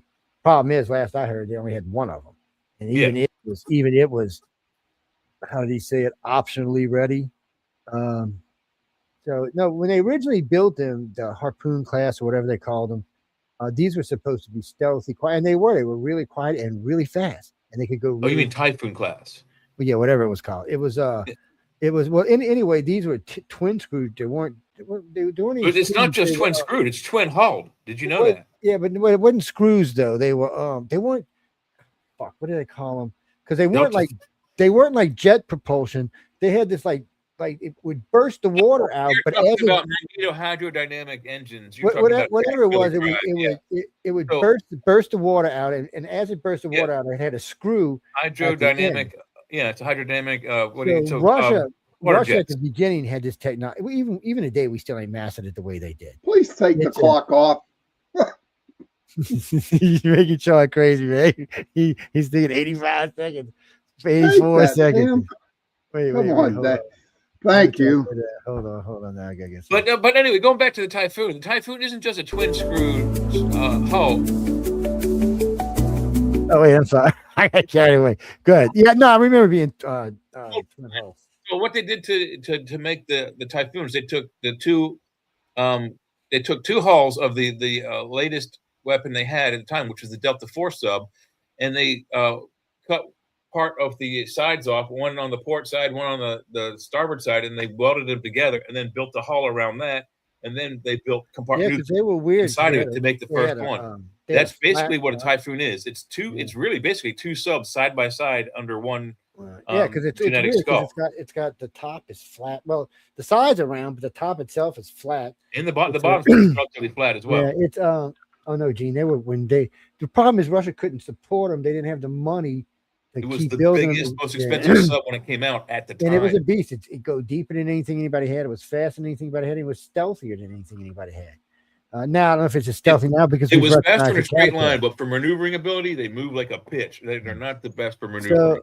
Yeah, and Russians love to do Crazy Ivan. So, Crazy Ivan's when you turn back on yourself, a complete 180, just and a good sub can flip around pretty fast. Nowadays, subs are can turn around even faster because thanks to modern day. So in the old days, we used to have tugboats to park ships. Now we put thruster ports along the sides with props in them, and that allows us to move the ship around without having to have anybody else helping.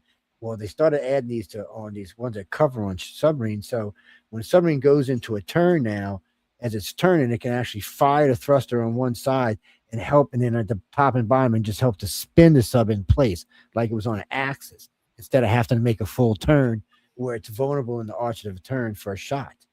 That is badass technology. Which is one of the reasons why the Typhoon has twin screws.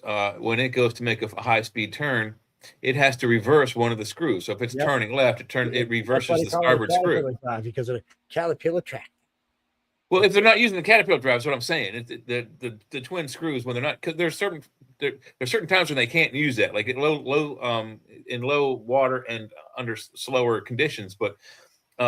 If they were using just the propellers, they can turn a little bit faster by reversing one screw in a turn, but they're still not that fast compared to our LA, Ohio, and Virginia classes. So, Jack, Caterpillar, when you're driving it, you just grab this handle and you push forward, and this wheel locks and it turns this way. You pull back, it locks, and it turns that way. One wheel stops, one wheel doesn't.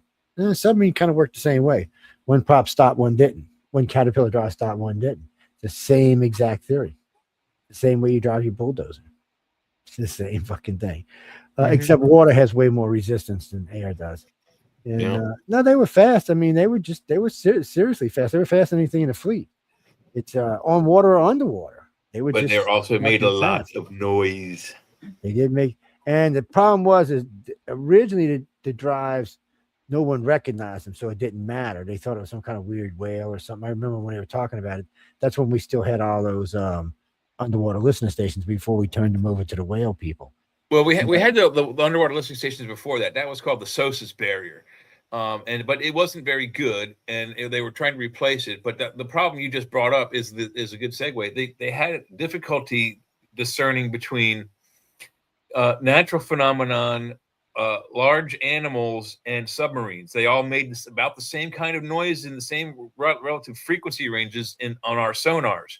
So they deployed several different think tanks. One of them was my father's think tank, and they developed this thing called SIRTAS, which is a towed surface towed sonar array, and it can also be towed underwater. So some of our submarines were outfitted with these SIRTAS devices, and at low speeds, using the passive system of the SIRTAS device, which has passive and active devices on it, they were able to detect the what was called a magma flow, and that's what gave away the Typhoon class devices, because the magneto hydrodynamic drive that they use, the caterpillars they use, speculated by our Navy would either sound like whales humping or some sort of geological anomaly underwater, and it sounds closer to like a magma flow coming too close to the surface of the bottom of the ocean, which we pick up with our microphones all the time. But if you pick up a magma flow and you increase it by like 30 seconds per second, you increase the speed of it by its sound on a tape, it doesn't go like a machine. So that's able to tell the difference if you're listening to or chasing a mountain or if you're chasing an actual submarine. Well, nowadays, thanks to the Navy getting smart and handing over 61 underwater spy bases to the whale people, the whale people did us a big fucking favor. They have charted every sound underwater possibly they could find and gave it to the U.S. I guess that was part of the deal. But so Navy gave them a bunch of these little drone things. I guess I didn't call them drones back then. I guess they had another name for them because they were probably still connected to boats or something. Today they'd be autonomous. But they tracked everything. And then they gave the Navy a comprehensive thing, and the Navy just loaded that into all the computers on all the submarines. So not only do you still have the guy listening with his ear, you have the computer listening with its ear, and both of them are identifying things. So, and when you go through sonar training, one of the first things they teach you is how to identify certain sounds. What's a mechanical sound versus a natural sound. There's a lot of stuff that goes in it, and believe it or not, you have to have the ear for it. I mean, a computer can identify most things in the water, just like you can most things in the sky, but not everything. But now, they're about 80. There's a couple examples of what you just said there. I mean, the U.S. Navy has lots of examples of submariners, men who are working either sonar or working other sensitive areas of the ship, who said they're able to actually hear, activity on other boats, whether people are dropping tools or making noise or singing or eating or making, whatever they're doing. If they're not aware there's a sub nearby, they're not intentionally trying to be quiet. They can literally almost pick up full conversations through the water from another boat. It might not even be a sub, might be a boat. And that just reminded me of the movie Down Periscope. Do you guys remember that? Yes. Kelsey Grammer? Yep. Well, and in Red October, there's examples in both. Oh my! And Lauren Hawley. Oh my God, was she cute? Yes, very cute lady. Yes, but you're right, Tom. The guy in Down Periscope and the guy who is the sonar operator in the Hunt for Red October. The guy in Hunt for Red October says, "Oh, I thought I heard singing before I heard the magma displacement." And then we go to Down Periscope. The one guy, he's able to make dolphin noises, and he can hear like some guy drop change at the on another boat, and he dropped 35 cents on the floor. It's not quite that good, but you can hear that stuff. Yeah. I'll tell you what. How about when the cook left a stinker? That's get your ass shot out of a torpedo tube. It's I tell you what, on a carrier you could drop a quarter at probably 900 feet, 3 or 4 miles away, and they would hear it easy. I mean, they would know because it would be a metal to metal sound. They would know it wasn't natural. They would send something. Yeah. It's just it would be almost like a ping. It would almost be a sonar ping. That's how sharp it would. Yeah, a lot of it does sound just like a ping, actually, but because of the way it comes in. But Kimberly, a ping is so the Navy has a thing. It just hits a button and it sends out a sonar wave, and it hits the target and it bounces back. It's called a ping. It's part of the active systems on sonar. So the difference between active and passive, your passive system is going to be either a microphone or a series of microphones towed behind the vessel that pick up sounds from within the ocean. That's the passive system. It doesn't send out any noise. The active system actually sends out signals, and you can send out a specific signal that will make a physical, like it sounds like someone hitting a hammer on the side of the boat and the metal. That's what a ping is. It's an active sonar signal that's sent out, and it doesn't hurt people, but it does make a physical thud on metal. So if you're another ship and you ping it, they know they just got pinged. Yeah. So they can track the ping back from where it came. So you They'll now know exactly where you are if you do it. Yeah, Yes. they know where you are, but you know where they are now. Yeah. That's why they don't like to do it. But sometimes If they didn't know where you were before, they do now. If you ever watch any of them movies and you hear them when they're approaching a target, it's going ding, ding, ding, ding, ding. That's the active sonar pinging the target constantly. That way, the weapons are always locked on. That way, when a weapon like launches, you'd always hear. You usually hear two noises when the sonar is going off. You hear like a ba-doing, that's the first signal going out. Then you hear another ba-doing, that's when it hits the object and comes back. Actually, in all fairness, you don't hear anything. The sonar operator does.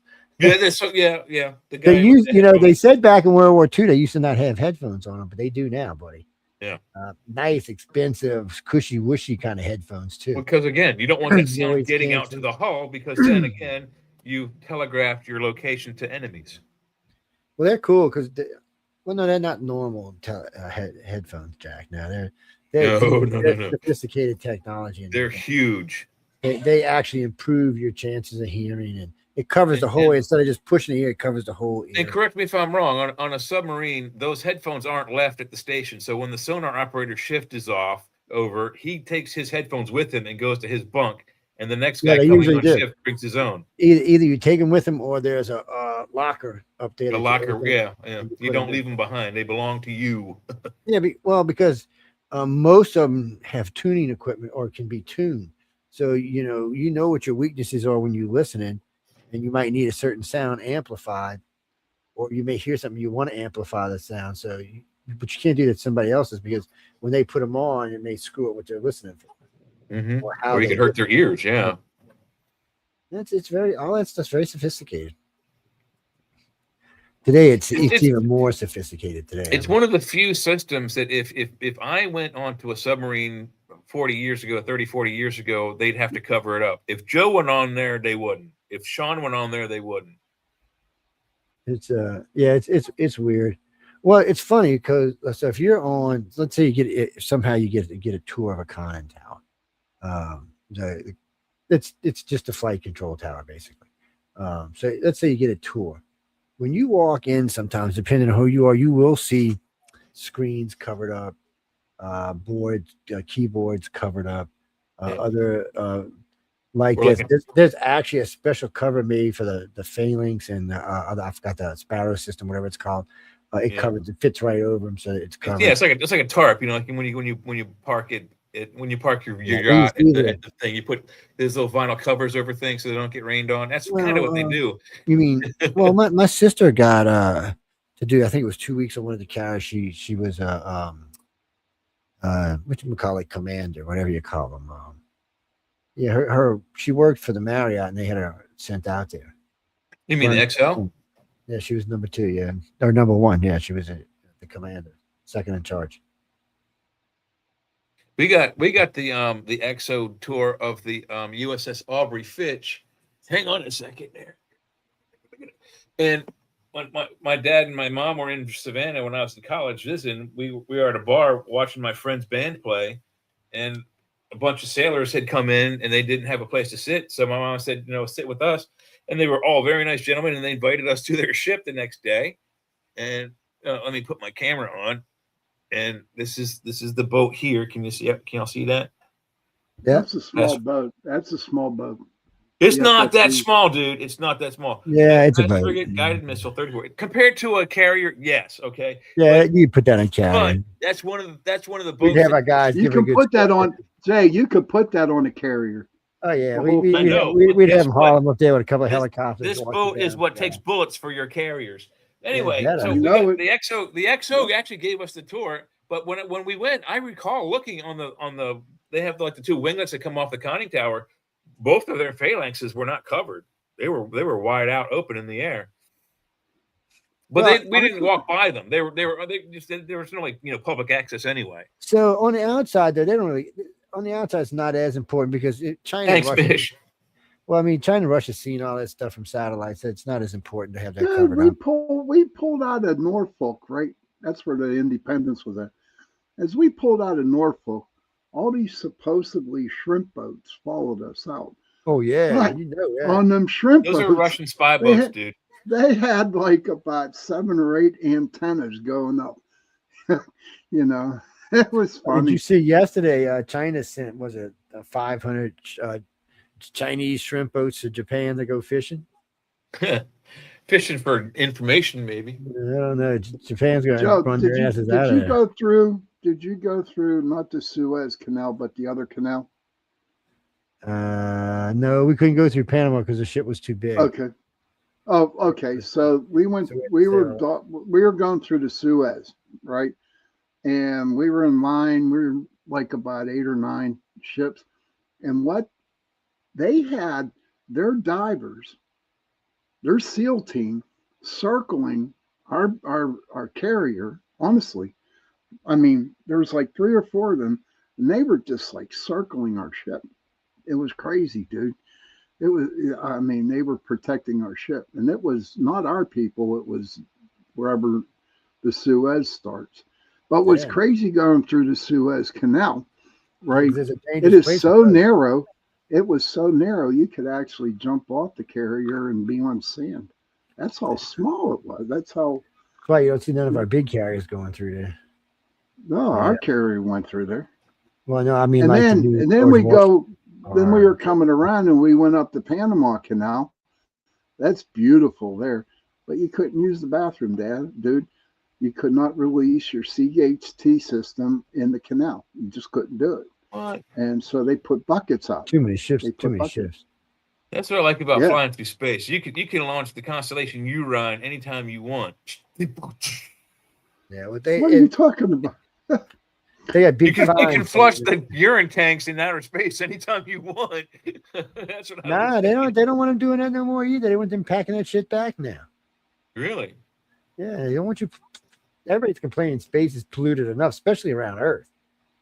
I mean, there's shit, all kind of crap up there now. What the hell is a couple of gallons of frozen piss gonna do? Well, when it lands on your head, you be crying like a baby. When is it going to land on my head? It's flying through outer space. You just don't know. It's like, how unlucky are you? Oh, you know what? You might be like them poor fucking Chinese that might have slammed into your.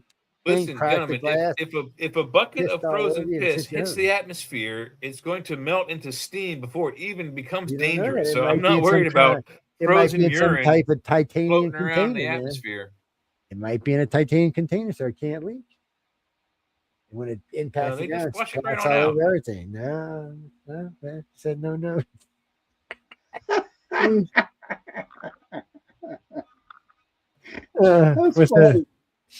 What's that, Jackie? No, no, you know how? You know why they don't flush urine into space? Because they reuse it as drinkable water, doofuses. Yeah, it actually goes into the water. They do now, but in the Apollo mission, they didn't. And the Apollo, you guys were so tough in the Apollo mission. They would just take the bottle out the suit and drink the shit. It's just pure piss, man. They didn't even have a problem. Man. They were. You couldn't do that with Fred Hayes. That's where you got. That's where you got. That's where you got piss ass drunk. They didn't care, man. They had so much alcohol when they pissed, they were just drinking alcohol again the next day, man. That's all. Instead of being 101, it was like 68 proof or something. Yeah, they've been through the system. I told you I'd go to Mars tomorrow. I just got to drag Sean around. I had to beat him in the head, throw him in a container or something. Yeah, Mars doesn't exist until Sean sees it anyway. Mars doesn't exist at all. See, that way when I get there, I can see that show him on Mars. It's a hologram. It's a hologram. You got to hope not, because when you step out the box, you'll be in trouble. Michael. Oh, you're talking about the promo from yesterday. Yeah, it was a Michael Angley, I believe. Yeah, he's on now. Because, I got these lazy hosts, man, that don't make promos. Yeah, I know, Jack. I'm with you on this. You're preaching to the choir, my friend. Yeah, let me see if I can find it. It might be in here somewhere. Let's see. Welcome to News on the Flip Side with your host, Stephanie Benetti and Nope, that's a Stephanie Benetti thing. That's old. That's old. This is Michael Angley of Michael Angley Live, hey, Mike. Discovery Paranormal. Space Note Radio is glad to be part of the United Public Radio Network family as we round out your night 7 days a week, starting at 9 p.m. Pacific, midnight Eastern. Why? What's the deal? Why introduce that? You are teaser to United Public Radio Network, UPRNTalkRadio.com. 107.5 New Orleans. Hi, I'm Stephanie Benetti, and along with Joe Montaldo, we co-host a new show called We're gonna have to get some Side. black kids and You some can big catch boots us for every Jay. Saturday night, 8 p.m. Central, where we will be discussing current events. No, Welcome Mike. to News on the Flip Side. Steph used to host a long time ago. Stephanie's passed away. Yeah, we're not making fun. She was actually a good friend, but no, she's You're gone now. listening to News on the Flip Side with. No, you're not. You're listening to the chat.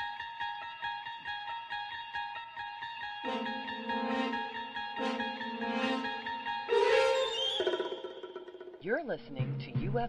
You're not listening to nothing. Y'all be smoking that dope, people. No, we got a bunch of promos. I got to go through it because we're gonna. I got a bunch stashed all over different things, different station promos and things like that. Different voices. What's his name? Y'all remember Chip? He did a really good one for the station. Plug for the station. But he's gone too, man. Damn. I think I ever knew him. Jeffrey did. What was his last name? Weithenthal or something. Let's invite Jeffrey on the show. Who's the guy that did the Outer Realms promo? Because he pronounces, in my opinion, he does Amelia's name wrong. I like, you know what promo I do like? Pisano. It's not Pisano. It's Pisano, you dipshit.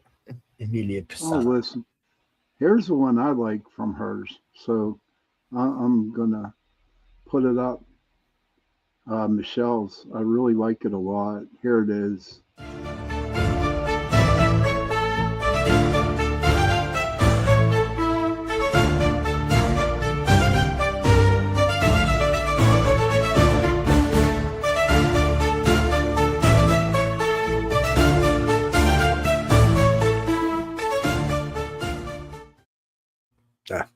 I like that one. I like that one. You're dancing and tippy-toed around in her house in her vampire gear. Yeah, Spaced Out Radio. I remember that. Spaced Out Radio, yeah. They're still on that, not on our network anymore, but just in syndication they're on our network, but no other way. Oh. Well, because I don't stay up that late to put Scott on. And there's too many problems with Scott, and YouTube, and too many copyright issues. Yeah, problems. It's not worth the headaches. No, I like Scott. He's a nice guy. I ain't got nothing against Scott. He's cute. He looks like Santa Claus too. He's like the Canadian Santa Claus.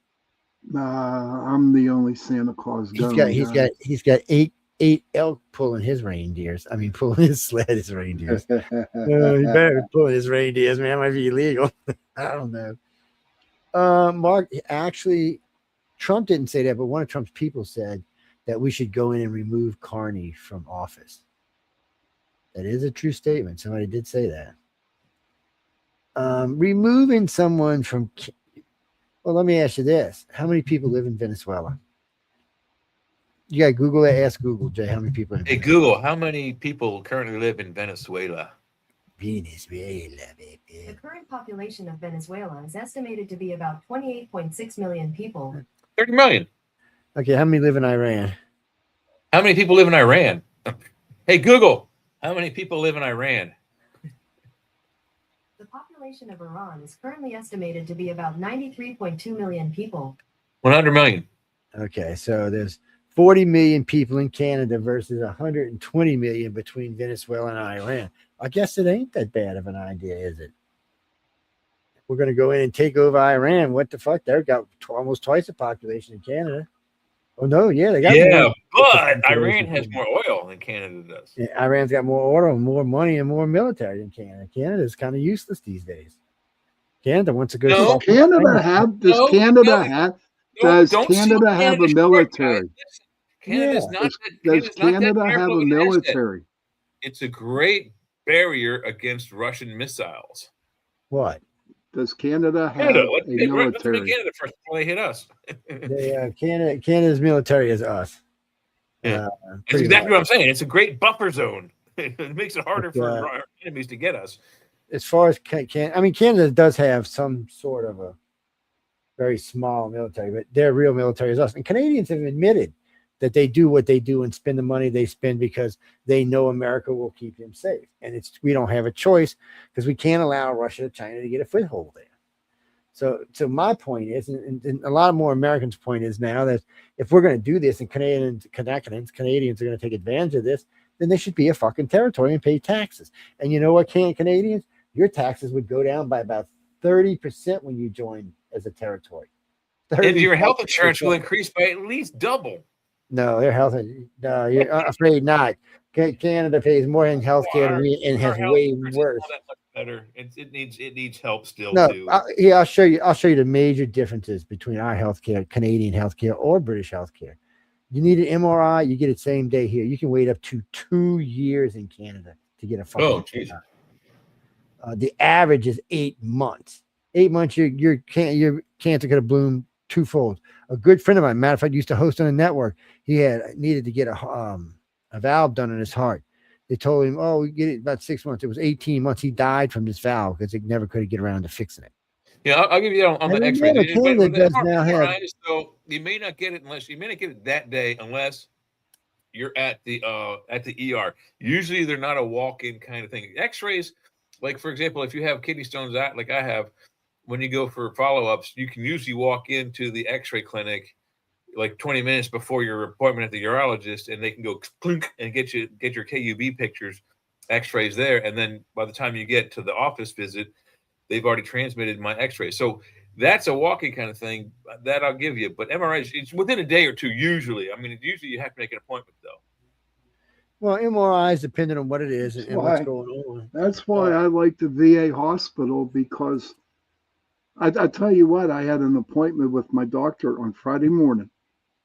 And as I got out of my doctor's appointment, radiology called me up. I wasn't even out of the building yet, and radiology called me up and set me up an appointment. That quick. Quick. I love the VA hospital in Pittsburgh. Is like the top VA hospital out there in the United States. So like when I have to go get an MRI for my face, it's like if I go choose one of the doctors in like EJ or Asha, they can do it same day or next day. If you want to go save yourself and money and go to like the New Orleans hospital, it usually takes 3 months to get it done. And then after how come you don't with the VA hospital, Joe? Because I don't need to right now. It's that's I would get in there, dude. I would get in there now. No, I'd rather let the I don't, like I said, I have good insurance, so it's not something I really have to worry about. Right. I understand that, but what I like about the VA hospital here in Pittsburgh, UPMC kind of runs it, and all the doctors, that are in college that are doing their what's that thing called after they graduate? Their internship. They're all young, and I would rather go to a young doctor than I would an old doctor, because they are updated on the new procedures.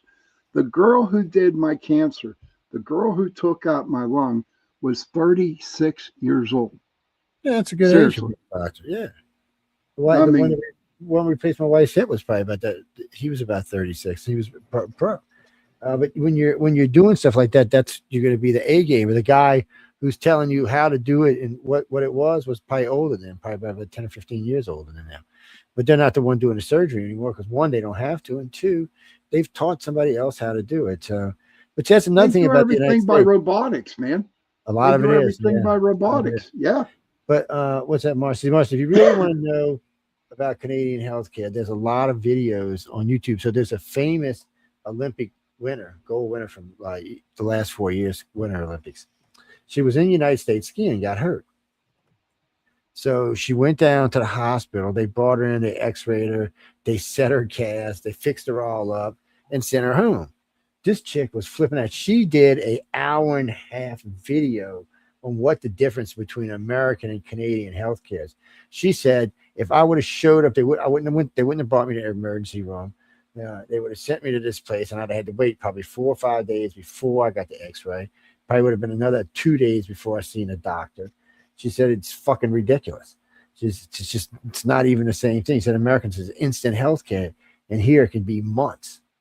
She was talking about but the first it's also country. retail instant healthcare. It's fast food healthcare. It's not necessarily. What are you talking better. about? Not where I go. All the hospitals down here are great. In We got San Francisco, Oshner. Yeah, we got Oshner.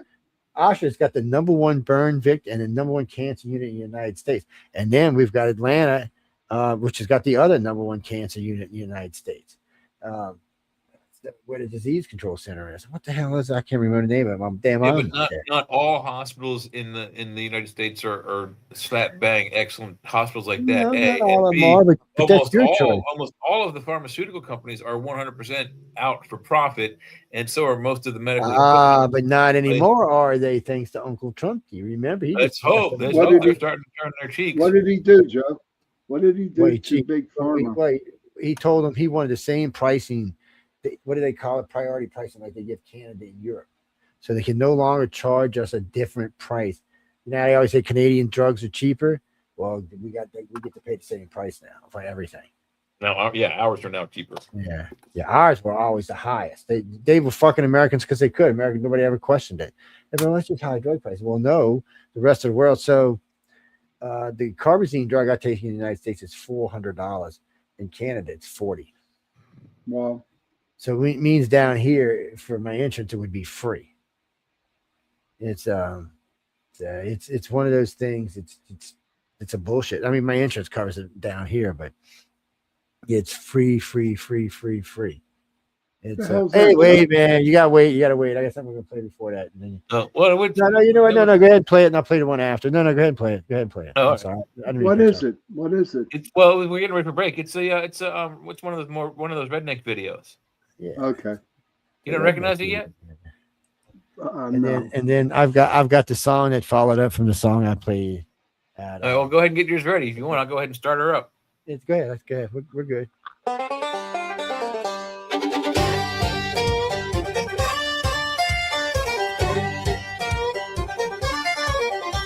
Starbucks chugging moonshine in the Viper lot. Stop it. Hey, that's not female. What the fuck? Athena's making biscuits, but the dough won't rise. Ties out of moonshine, now he's praying to the skies. Crack the odds, we're a redneck in the stars. Running from salons and pickup trucks and cars. Shooting at toasters with shotguns in the yard. Frack the odds, we're redneck and bizarre.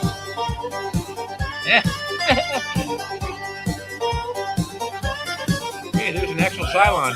In the barn talking to a ghost. Casses in a bikini eating burnt French toast. Boomers under a tractor fixing something dumb. Sheba's cuddling Muppet chewing on bubble gum. Vipers painted with moonshine bling. Raccoon hats and makeshift things. Frack the odds, we're redneck in the stars.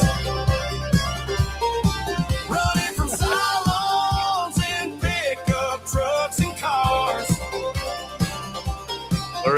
They've always got the baby pool in these things. Shotguns in the yard. Frack the odds, we're redneck. Everybody's got a fantasy of a big baby in a baby pool. They're hooting, they're hollering, they're playing a banjo. Apollo's got a chicken that he claims can tango. The silence look confused, they don't know what to do. Cause redneck ingenuity will always pull us through. There's formula back there, huh?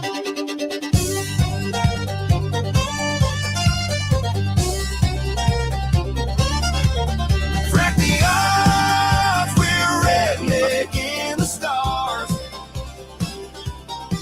Running from salons and pickup trucks and cars. Shooting at toasters with shotguns in the yard. Oh, shotgun.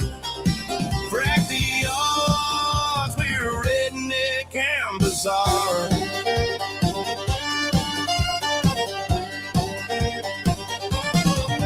Damn. Whoosh! I gotta cool off a little Somebody bit. going to take a shower, I'm man. hot. Well, this will I'm make you hot. be quiet here. Yours is up, Joe. This is for all of our lovely hosts on the network who fit into this category. I know several that probably fit into this. It's a bourbon, by the way. I'll be right back. It's a double bourbon, man. Crown.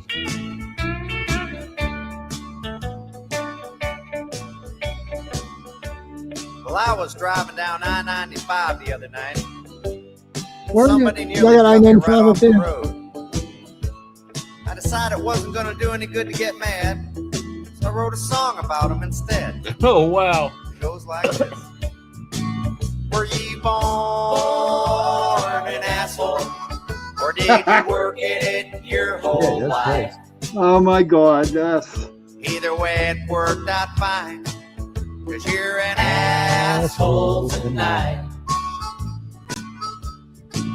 Yes, you're an A-S-S-H-O-L-E, and don't you try to blame it on me. This isn't that funny, the accent part, but the song is deserve all the credit. I love it. You're an asshole tonight. I love this. I guess that was directed at We're me. an asshole yesterday. You're an asshole tonight. I've got Hey, Kevin. you'll be an asshole the rest of your life.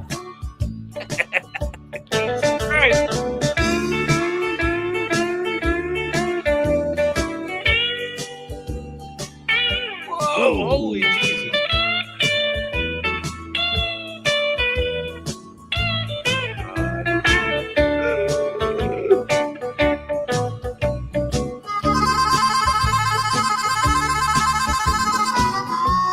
You're supposed to stop, asshole.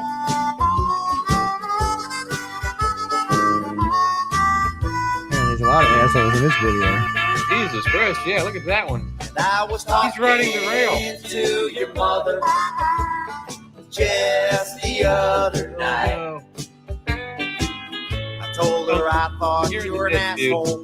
She said, yes, I think you're right. And all your friends are assholes, 'cause you've known them your whole life. And somebody told me you've got an asshole for a wife. Were you born an asshole, or did you work it your whole life? Either way, it worked out fine, 'cause you're an asshole tonight. Wow. That's for all the I did assholes like that that we one. are. That was good. It's just had the right taste in music. That's all. No, Jim, I love songs like that. I've known that song for a long time. I think Yeah. the very first time I heard it, I was in my teens. I was actually my family owned a couple of bars. Actually, owned two of them. And one was called the King's Night. And I was in there cleaning the place, and they had a jukebox in there. And they used to always leave a stack of quarters for me because I knew I was going to be in there cleaning. So I'd load it up, and there's a lot of country music in there. I was like, yeah. So I hit that song later. So well, I love this. They come walking in the bar, it should be blaring. They go turn it all the way up. I like that. And what's that? The one that's the perfect country and western song. Well, how's it go? I was drunk the day my mama got out of prison. Oh, that was, oh man, David Allen Coe. David Allen Coe, yeah. So the first part of the song doesn't say that, guys. He's singing his little song, and some of his friend writes to it. It's like, you need to they change the lyrics of the song. So it would be the perfect country and western song. Maybe we'll play it. Maybe when who knows for sure. Fly Like an Eagle. Wait, no. Wait. You mean was it Stephen Miller who sang that? For some reason, Yeah, Steve Miller. Steve Miller sung that, I think. Fly Like an Eagle. Yes, the Steve Miller Band. Hey, it's the bloody Steve Miller Band. Well, you sent it to me. I ain't doing that. But this is weird. Oh, you did. Oh. about that? You have to be really high to listen. With that TikTok ticking shit. Yeah, I'm sorry, you gotta be high. No, James, I have. You know what? While we're talking about that, why don't we go look? Since I'm on here, since I'm already on this YouTube. Well, no, I haven't. But I can look. Let me pop into my home zone. Well, I have my thing set up the way it follows politics. Do not make me play "Fuck the Woke," asshole. Seal. Go play. You're funny, Kevin. Let's see. Cool, Heidi. Yes. No, wait. So wait. Maybe we can play this. All right. How long is this? Oh, it's only a minute 56 seconds. Okay, cool. Yeah. Oh, nice. Is it on the screen? I love when it's on the screen for me. Okay, cool. Iranians, yeah, it's up. Iranian airstrikes on Iran launched by the U.S. and Israel. The airstrikes on Iran launched by the U.S. and Israel began Saturday morning. The Israeli military shared these images, what they say show some of the strikes. The airstrikes come after weeks of escalating tensions between Iran and the U.S., with President Trump repeatedly warning Iran to put an end to its nuclear program. We are going to destroy their missiles and raise their missile industry to the ground. It will be totally obliterated. President Trump confirmed the death of Iran's supreme leader, calling him one of the most evil people in history, adding that this is not only justice for the people of Iran, but for all great Americans. Iran was swift to retaliate, launching missiles against U.S. allies in the region, including Israel, Saudi Arabia, and the United Arab Emirates.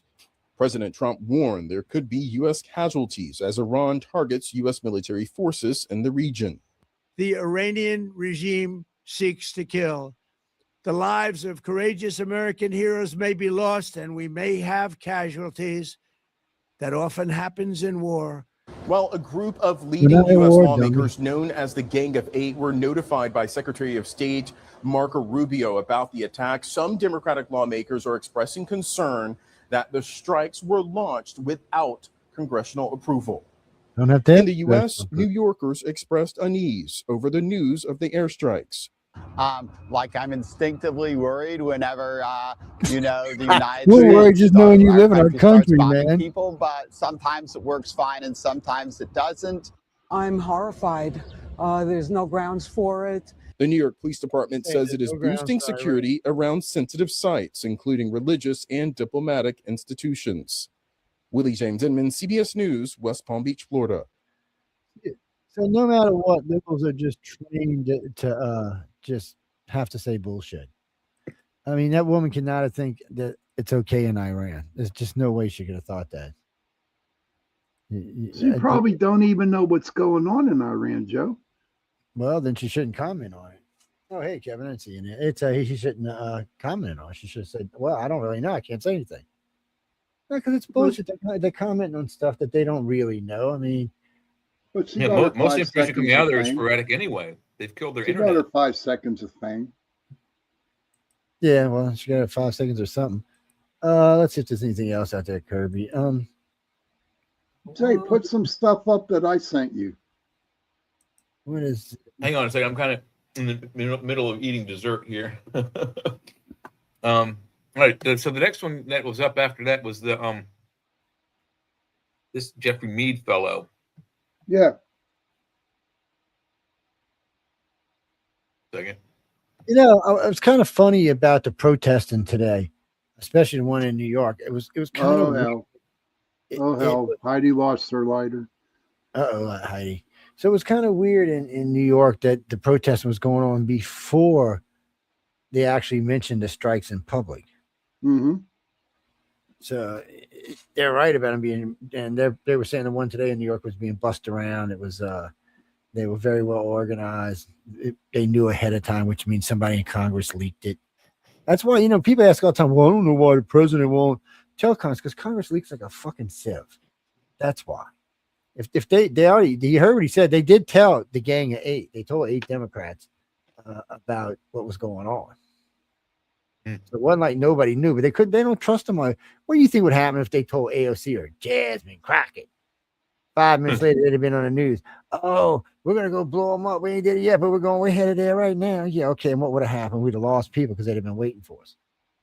I heard Crockett has a red line straight to the Ayatollah's desk, so she would have called him immediately by phone. Yeah. Yeah, I heard Jasmine's on her way out. Her party's abandoned her ass. Yeah. Her ass is out in the wind. Are we ready for this, fella? Yeah, go ahead. Yeah.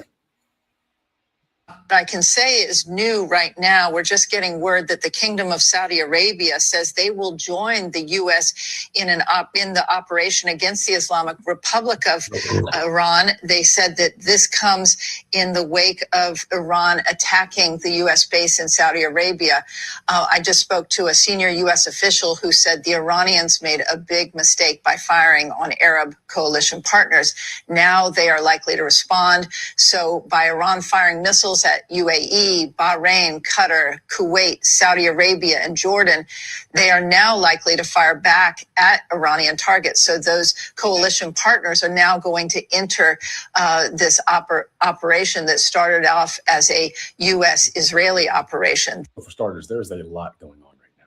And I'm compiling information right now. I'm planning to put together kind of a long form piece that kind of explains a lot of what's going on up until now, at least like to the best of my ability. Obviously, I'm not like a super expert, but I'll be emailing that out to my Substack subscribers when I get that done. So if you're interested, go to the link in my profile, click that link, drop your email and hit subscribe, and you'll get that when it comes out. Also, it'll come from Naldor Media, NLDR Media. It won't come from Jeffrey Mead. So this is interesting because what they're saying is true. Iran is actively creating more enemies throughout this conflict. And one of the reasons I think this is because their equipment and the things they're using, they're not precise enough. You have random hotels, random areas in these countries being hit by Iranian drones, missiles, whatever. Also, for example, Saudi Arabia did not allow the U.S. to use their airspace. Here's the censored bird finger. So then Iran tried to strike U.S. targets in Saudi territory. Well, let's just say the Crown Prince wasn't too happy about it. And that's why he's pledging support to countries who are opposing Iran now. But it's becoming more and more likely that Iran is more and more isolated. Russia and China made statements, didn't do anything. Not to mention there's a water shortage in Tehran. They're going through hyperinflation there. They're having, political unrest on the domestic front. And that's one of the reasons why Trump was saying, help is here. When this is done, take your country back. Or it was something along those lines. Well, it's almost exactly what he said. Yeah, good I'll job. make a video kind of explaining more about how I feel, but I support what Trump is doing. I support what our country is doing. Let's not forget this regime just slaughtered tens of thousands of their own civilians because they opposed the regime.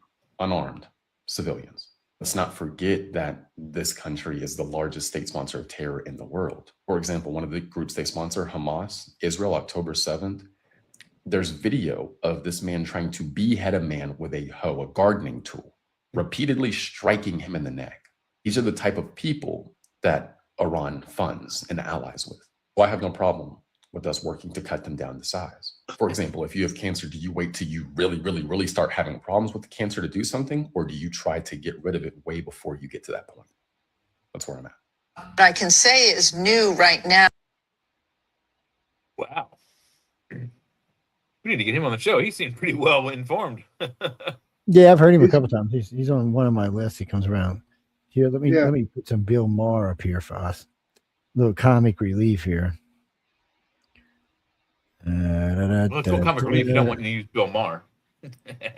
Bill is not a happy camper. The Rock is a good guy and a bright guy. And that is not enough. And frankly, the fact that he thinks he can step into the single hardest job in the world with no preparation tells me one thing for sure about his judgment. It's terrible. You need more proof? Kanye West thought he could do it. The Rock says he might be the right man for the job because he believes he can unite the country. You can't. Why? Because the blue states and red states both like your stupid movies? Let me put it bluntly to you and all these would-be showbiz candidates. You're not good enough, you're not smart enough, and doggone it, it completely doesn't matter that people like you. They like you now because you're an entertainer and thus largely uncontroversial. Governing is the opposite. If you think you can unite the country, you're delusional. A space alien attack couldn't unite this country. I'm sure The Rock is a good guy and a... Have you ever seen that video? No. Pull that video up. This year, I'm going as an uber woke, overly anxious, perpetually offended 20-something. First of all, I have my patriarchy t-shirt, and then I have a check from the patriarchy to pay my car insurance. My nose ring, my vape pen, my cloth surgical mask, my surgical mask, my N95 mask, and my face shield. Then after I leave the house, I have my Klonopin to take the edge off, my Adderall to put it back on. I have my participation trophy, my cat ear headphones to listen to sad music, the stick that goes up my ass, and the leash for my support animal. And just in case anyone still doesn't get what I'm all about, I have a wet blanket. Have you ever seen that video? No. Pull that video up.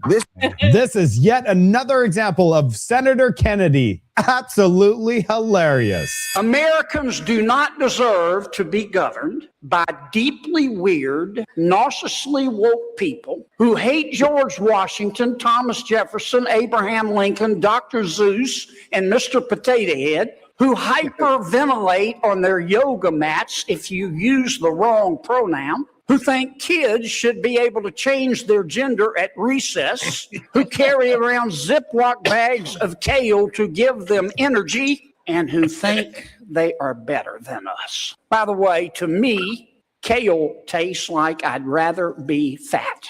This is yet another example of Senator Kennedy. Thanks, Mike. See you next month. So you can get these delivered? It's literally water.com. Your favorite.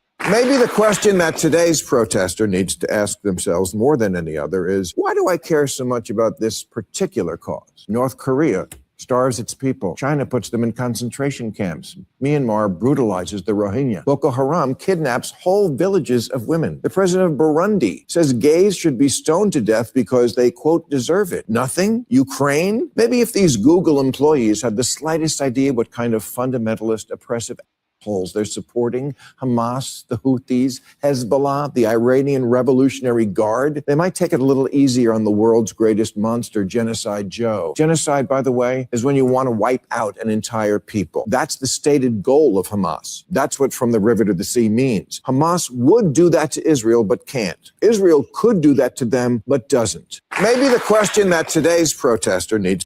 I wish a foreign country would step their funky asses on American soil. They would fold all of America till they hit the South. The Toing Army would build their confidence. They'd roll through the west coast of California. The Californians would fold like a napkin. They'd be like, oh my God, stop. I voted for Biden. I'm on your side. They'd roll through the sparsely populated New Mexico and Arizona, and they'd be like, whoa, we got this. And all of a sudden, they'd hit Texas. There'd be 2 million Texas citizens sitting on the border between New Mexico and California, and they'd be like, you know, you fucked up, right? Yeah, you did. You fucked up. The Russians would roll up into Florida through Cuba, and they'd find out GTA 5 isn't just a game. It's a simulation in Florida.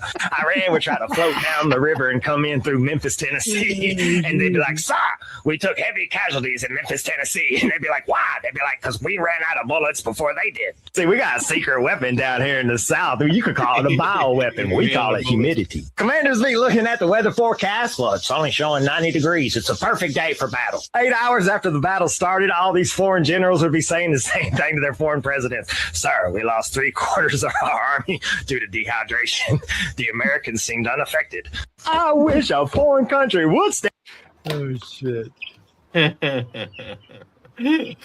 that was good, I guess. I know people would be able to say, okay, we're not, we like kitty cats, but we'd rather see our own doing tricks.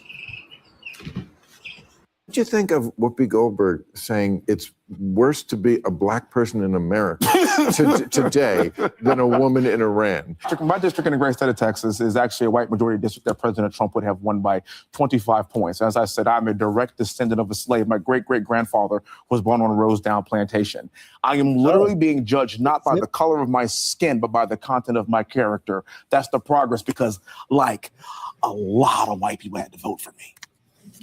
A lot. So wait, I don't even ever want to hear Whoopi Goldberg's conversation about how it's worse to be black in America right now. That's a bit far. And my father, who's 75 years old, he was a man that was in the French quarters that had to go get a sandwich to the back door of the building.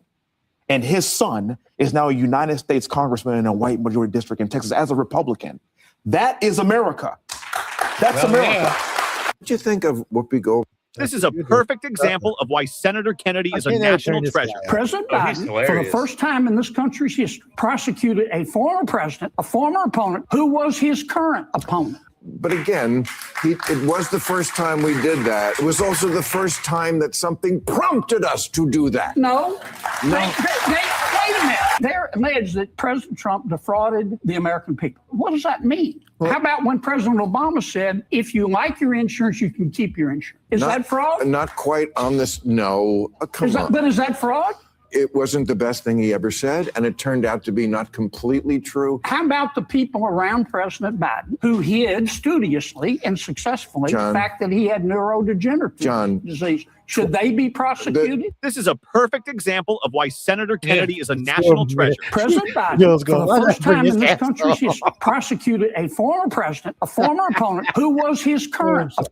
German optometrists developed these based on how your eye actually works. When I find myself in times of trouble, Mother Mary comes to me, speaking words of wisdom, let it be.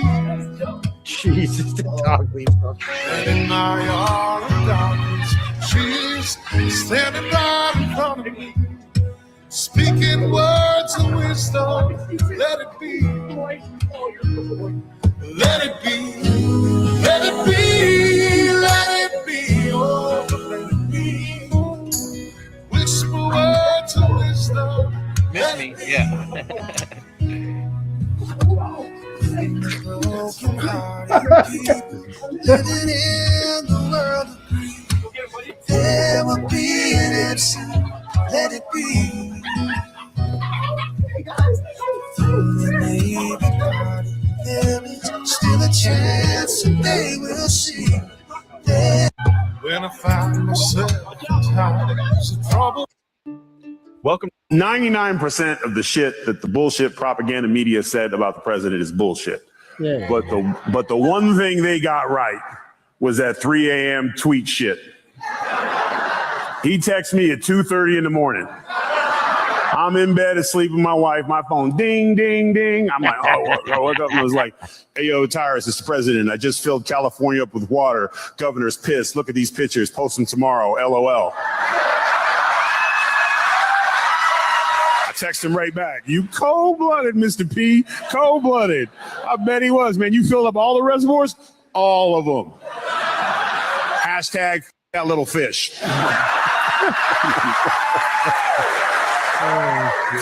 Not making this shit up. I'm not. Whole side of my face got hot. I turned to look. My wife was like, who in the are you texting at 2:30 in the morning? President.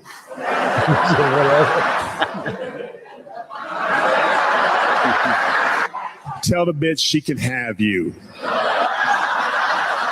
So it's the president. Give me that. Tell him it's 2:30 in the morning and tell him to text you tomorrow. What? Yeah, Would you like me to do it? No. Hey, Mr. P, my wife says it's late and that I got to hit you tomorrow. Text me back right away.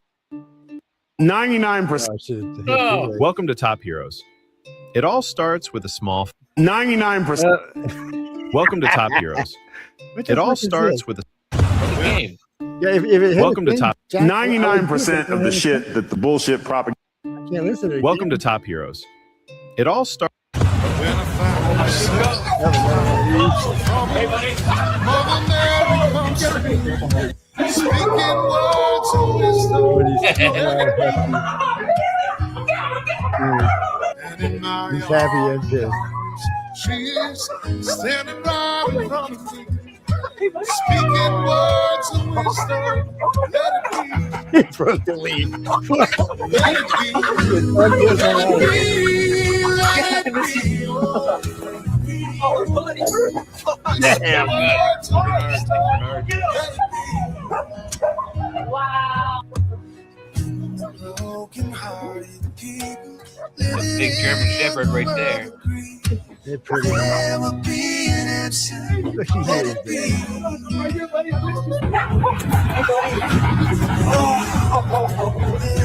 Still a chance, they will see.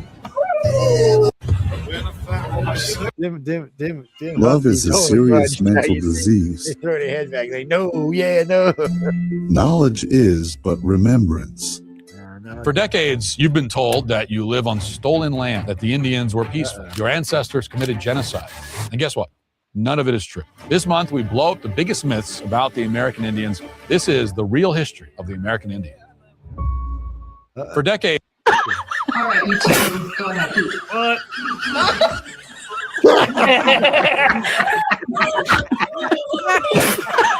What the fuck? He's like,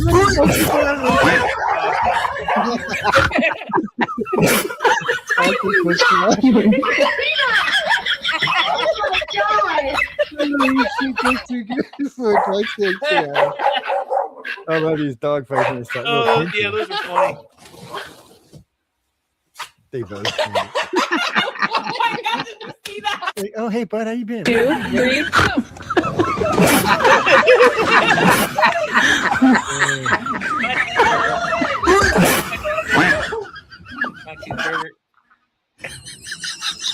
This is fun. That's beautiful. Oh my god. Oh shit.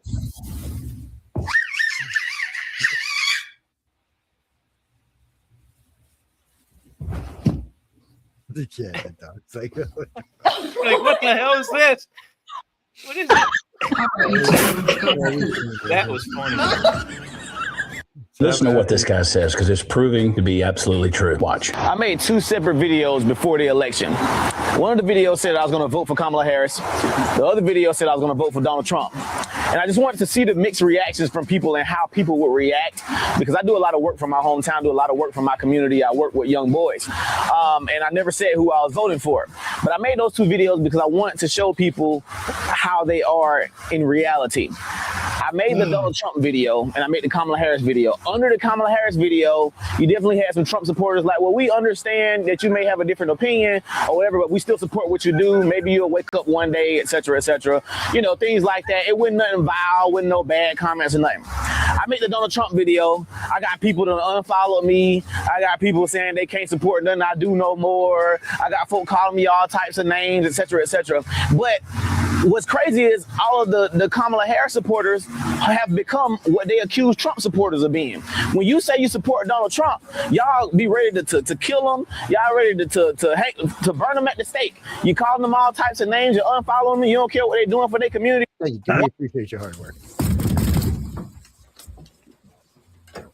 Oh, morning, officer. Morning, sir. FBI agent Bob Bill. I need you to step outside for a moment. All right, sure.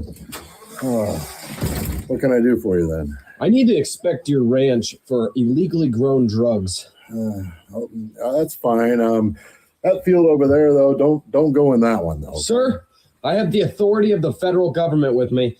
The badge I have in my pocket means I'm allowed to go wherever, whenever I want, on any land. No questions asked. Have I made myself clear? Sure. I mean, suit yourself. Do what you got to do.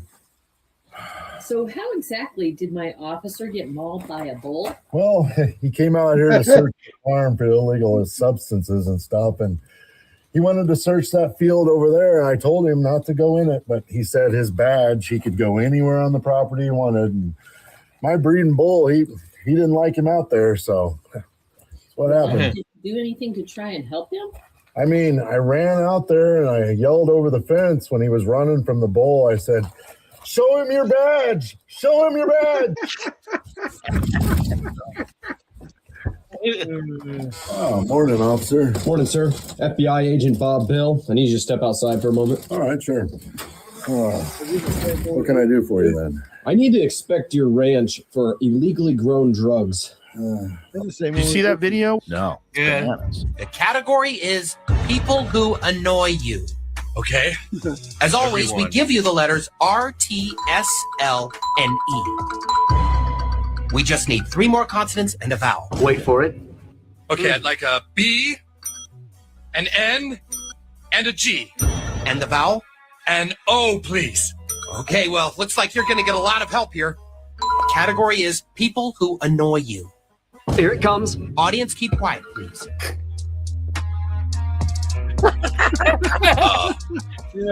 Well, 10 seconds, Mr. Marsh. well, I know it, but I don't think I should say it. 5 seconds, Mr. Marsh. All right, I'd like to solve the puzzle. No, you're... Huh?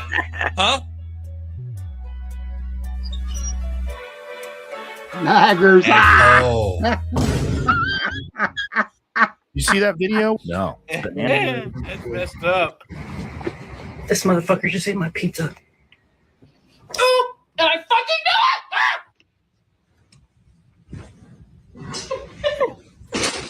Nope. Bad orange kitty. Nope. No. No. What's that cheese? Damn it, Chucky. Why I'm an ex-Democrat, right here. Agree with this statement, then stand up and show your support. The first duty of the American government is to protect American citizens, not illegal aliens.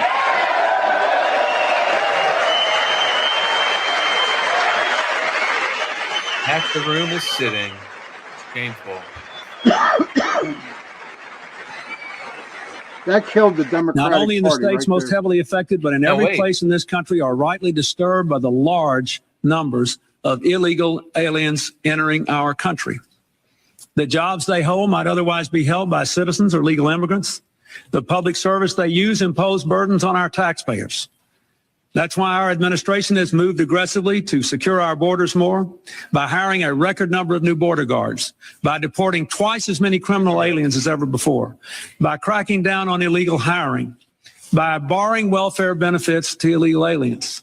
In the budget I will present to you, we will try to do more to speed the deportation of illegal aliens who are arrested for crimes, to better identify illegal aliens in the workplace, as recommended by the commission headed by former Congresswoman Barbara Jordan.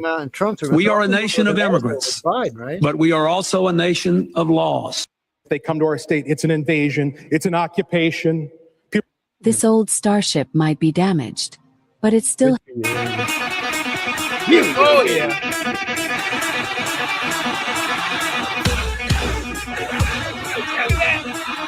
Oh, shit. That's a Russian jet there, dude. Going vertical.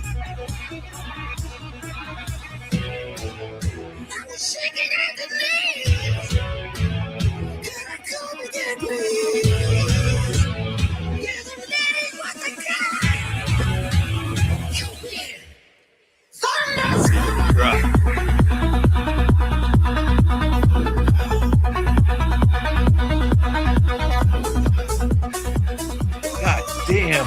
Those guys are like 6 feet apart too when they do that.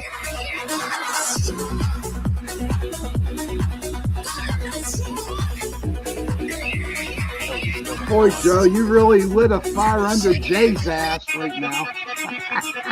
I love military equipment, dude, man. I always have. too, man. What in the world?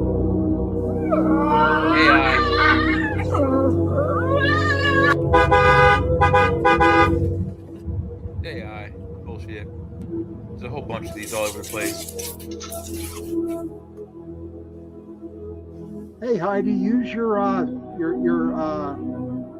stove. This is the most cigarette. You have heard that it was.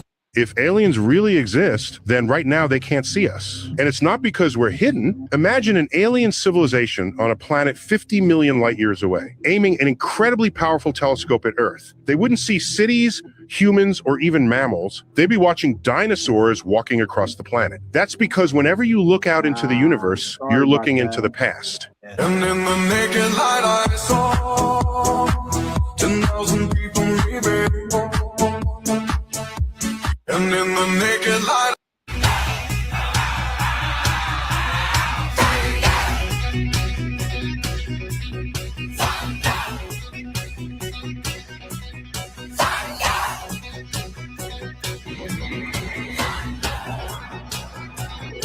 I was caught in the middle of a railroad track. Underground, and I knew there was no turning back.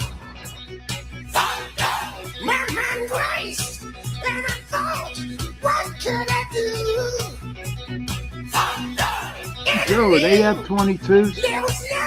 Yeah, looks like it. Yeah, that is. That's Yeah, one. that's a 35. Yeah. It's 35? You know they have 22s because they got twin engines. Oh, yeah. Yeah, that's right, yeah.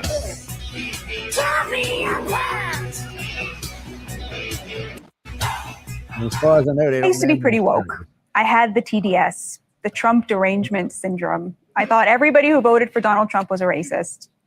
All that changed when I encountered a Yale study in 2018. The study found that there was a difference between how white liberals and white conservatives talk when they talk to Black people. And when I saw the headline, I was jubilant. We got them. That's what I thought. Turns out the opposite was true. The study found that when white liberals talk to Black people, they do something called presenting lower competence. They dumb down their vocabulary using fewer syllables than they do when they talk to white people. And white conservatives don't do this. I remember seeing the study and thinking with horror, and we liberals call conservatives racist? What could be more racist than the patronizing view that Black people need to be protected from our big vocabularies? I used to be pretty woke. I had the 3-in-1 that actually turns on. My boyfriend used to get so nervous. Can I ask you something? Do you have the video of Newsom talking about himself and dyslexia to the mayor of Atlanta? Wait, we've seen it somewhere. Well, basically, he calls himself out as he can't read, and at the same time, it's like he's saying, well, first he says I'm a 960 SAT guy, and I'm not trying to make myself better if you're like a 940 SAT guy. Like that was funny, but then he goes on to say that he can't read because of his dyslexia, and I'm just like you. And the way he talks to the mayor is like, I'm like you. It's like one word at a time. So he's like it's like he's talking to a child almost. It's so. Wait, hold on. I think I got it. You got it, yeah. I'm not, Okay, so this is 2 minutes, so it's not real long. This, and somebody just before this was doing something really racist. I can't remember who it was now, but they were actually talking down.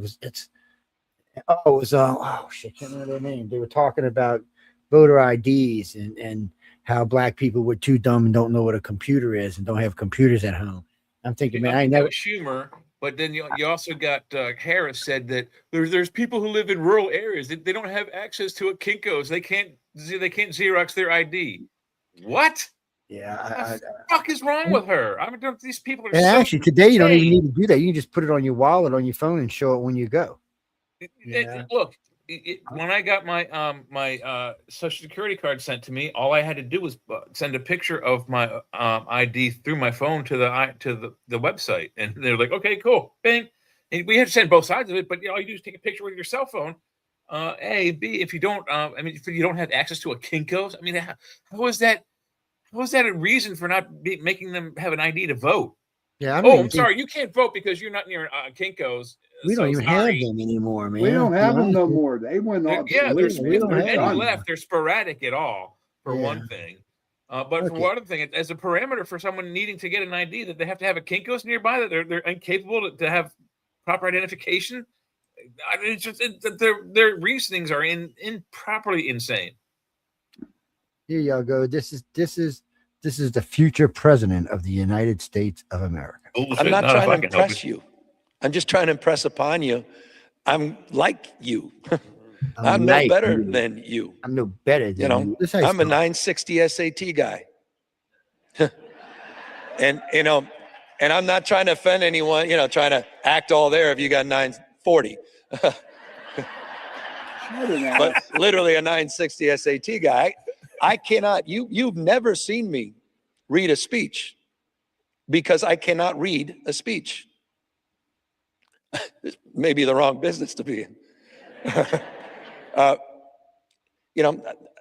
dyslexia, I haven't overcome dyslexia. I'm living with it. I was the guy in the back of the classroom and my head down, just praying the teacher didn't call on me. I went through, I think I lost count of how many schools I had to go to. And, bullshit. I'll never forget. I'll never, ever forget.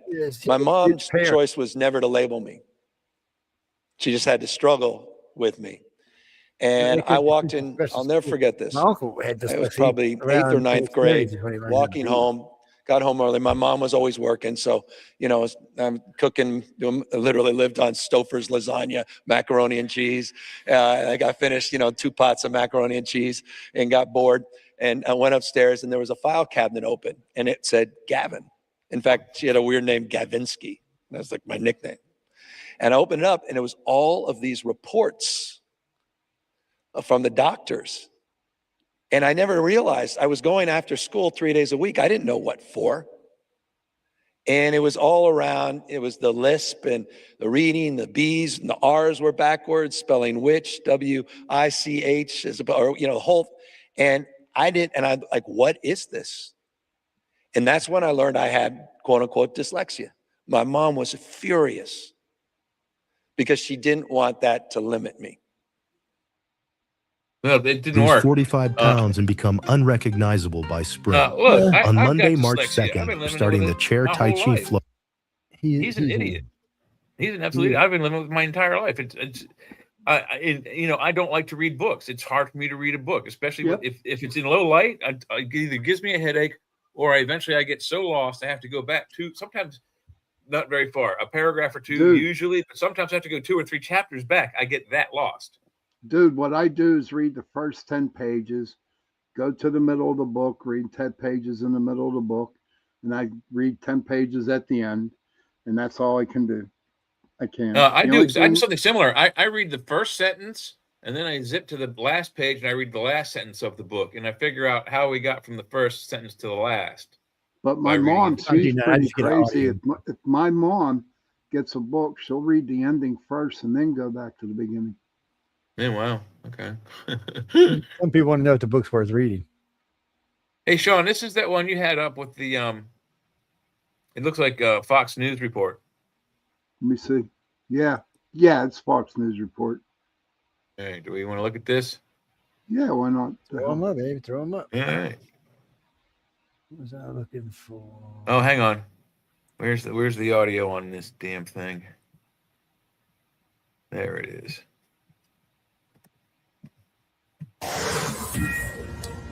Okay, breaking right now. This just released a new Truth Social from President Trump. And this is what it says. Quote, Khamenei, one of the most evil people in history, is dead. This is not only justice for the people of Iran, but for all great Americans and those people from many countries throughout the world that have been killed or mutilated by Khamenei and his gang of bloodthirsty thugs. He was unable to avoid our intelligence and highly sophisticated tracking systems and working closely with Israel. There was not a thing he or the other leaders that have been killed along with him could do. This is the single greatest chance for the Iranian people to take back their country. We are hearing that many of their IRGC, military, and other security and police forces no longer want to fight and are looking for immunity from us. As I said last night, the president writes, now they can have immunity. Later, they only get death. Hopefully, the IRGC and police will peacefully merge with the Iranian patriots and work together as a unit to bring the country to the greatness it deserves. That process should soon be starting, in that not only the death of Khamenei, but the country has been in only one day very much destroyed and even obliterated. The heavy and pinpoint bombing, however, will continue uninterrupted, the president says, throughout the week, or as long as necessary to achieve our objective of peace throughout the Middle East and indeed the world. That from President Trump a short time ago. Boom. Yeah, that's wow. They're ready, baby. They ready. They bees ready. Well, it's worse than I thought. I mean, hadn't heard that. That is fantastic to hear. All the leadership is gone. That's Heidi was talking about her lighter she couldn't find, but she has a side note. Find my almost dead good vibe lighter, but can't find my UFO. Take me with you. One trickster has it. Oh my gosh. Well, at least you got one lighter. That's why I don't. That's why I don't smoke with lighter magnets, because all of my lighters wind up in their pockets. So what happened to my lighter? I don't know what happened to my lighter. Everybody I know is a lighter thief. When I used to smoke, they're constantly snatching lighters. I'm like, yes. I call them lighter magnets. It's not quite the. I still pens off of people. But that's why I went when I was still smoking. That's why I went back to using a Zippo. Because nobody's getting steal my $30-50 Zippo, man. Because I would be smacking somebody in the fucking head. Man, overseas, when I was in Scotland, I would buy 5 or 6 Zippos, man, and I'd take them out. Oh my God, I got to drink for free. Eat for free. They were great trade value. Oh my God, yeah. Zippo lighters, hell yeah.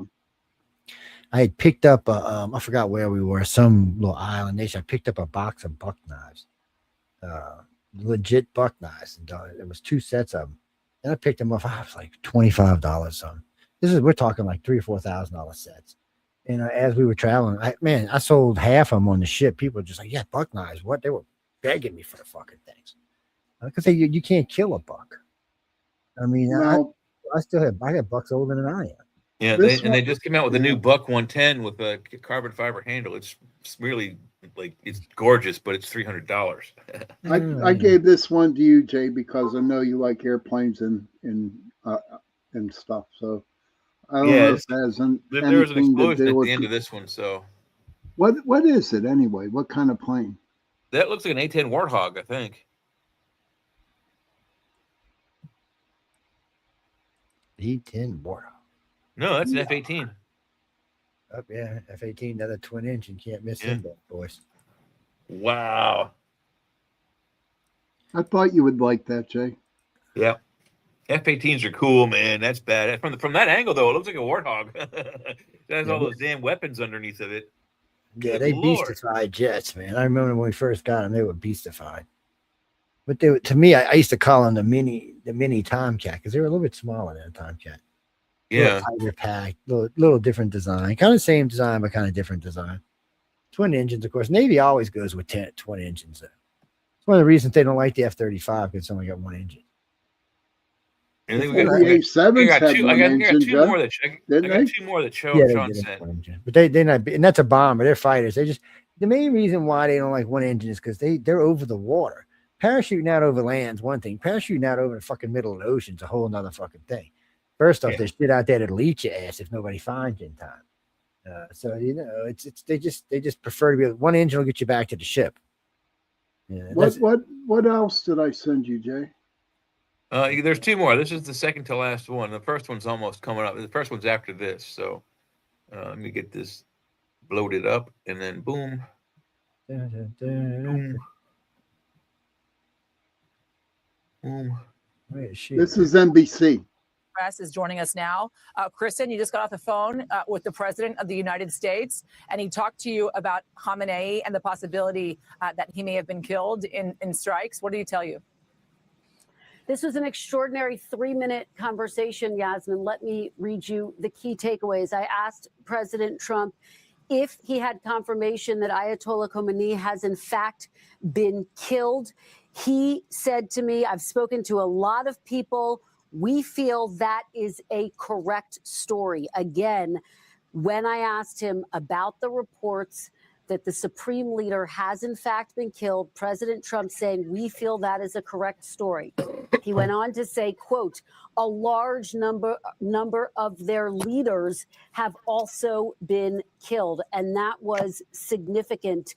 The fact that he said this was not just one person, Yasmin, the fact that according to President Trump, in this phone call that I have with him, he believes it's a correct story that the supreme leader has been killed, along with, he says, a large amount of leadership. He says there were 3 attacks, and he says that in some of those subsequent attacks, that is what ultimately killed the leadership of Iran. I asked him when he would know that this operation has been a success.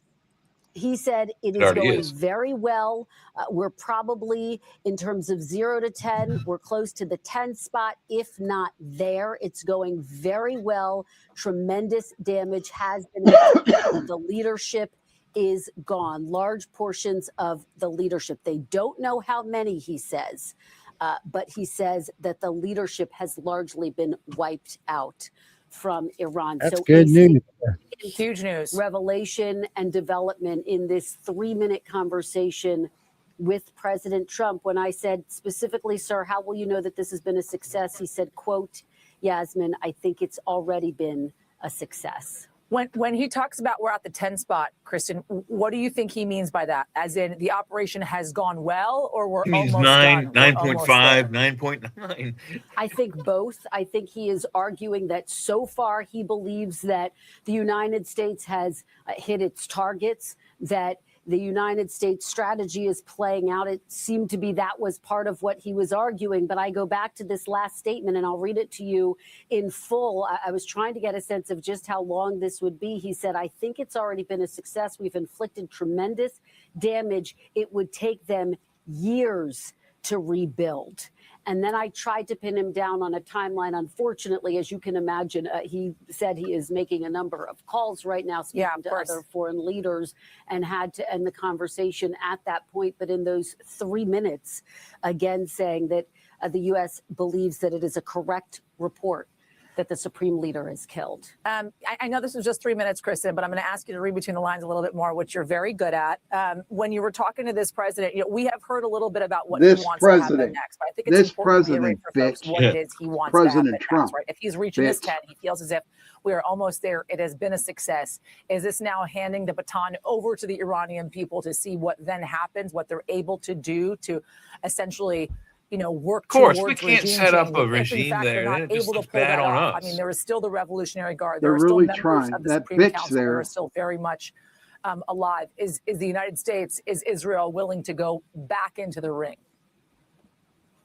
Well, I think that's the big question, Yasmin, about what happens next. In his public comments earlier today, he obviously called on the people of Iran to rise up to seize this moment. I asked him who is going to replace the supreme leader if, in fact, he has been killed. And he essentially said, well, they'll likely call me and get my take on that. He said, I'm being a little bit sarcastic, but it's clear there's a vacuum, that it's not entirely clear. And that's where he points back to the Iranian people themselves to, in this moment, rise up, seize the moment, and carry out regime change in terms of replacing leadership. We thank you for watching. And remember, stay updated on breaking news and top stories on the NBC News app.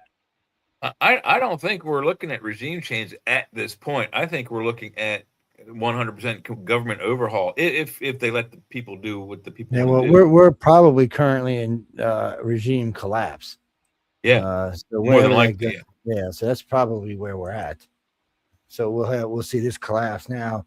The problem is the only person I've seen talk about a government was the son or somebody from some other regime. No, we don't want no other stupid fucking regime. We want a damn democracy there. We don't, they're talking about bringing back whoever he was, the king or some shit. I have no idea what it was. It was just funny when I was listening to the guy. He's some guy that's was thrown out the country.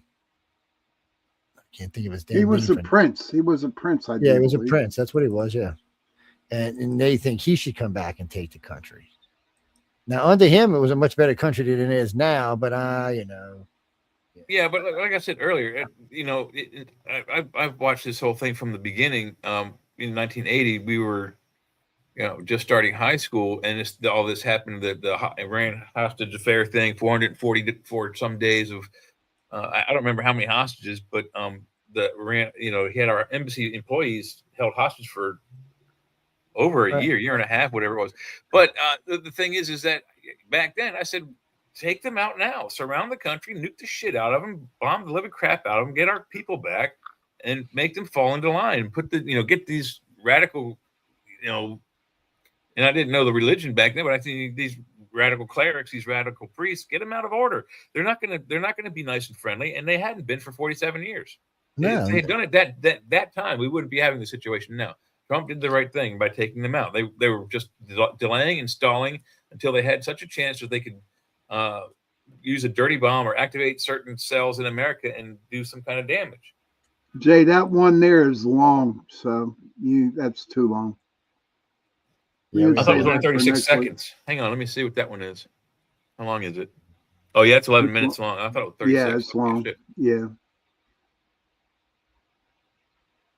Yeah, because we ain't got but a couple minutes left. But yeah. Well, I think that's the last one you sent me. Yeah, that was it. Yeah.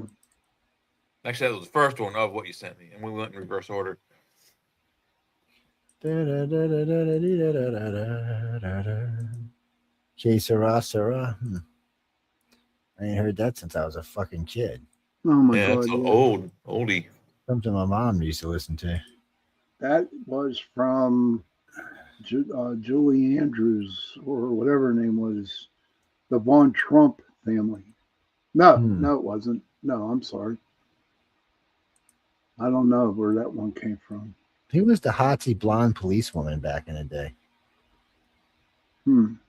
So, gentlemen, when they open up the doors to Cuba, check this out. Yeah, we'd be broadcasting United Public Radio. We'd be broadcasting from Cuba, from Havana. Oh crap! What did I do? Damn it! From Havana. Havana. What's that song? I wish they would revert these buttons to the way they were. I still haven't got. They got to change them into something else anyway, so I wouldn't worry about it. Yeah. Please reload your browser. So if we go to Cuba in the coming months, days, and years, $1 will grant you $23.96. So you drop 1,000, you're going there with $23,961 to spend. That's a lot of gambling money right there. I'm gonna come back with a 1955 Chevrolet, man. Maybe 4 or 5 of them get my hands on them. Dean, they got a lot of old cars because they couldn't get parts or anything else, and they customizing parts ever since. Yeah, it's hard to get a car. Right now, they can't even get fuel up there. Huh? So right now, they can't even get fuel. Oh, wow.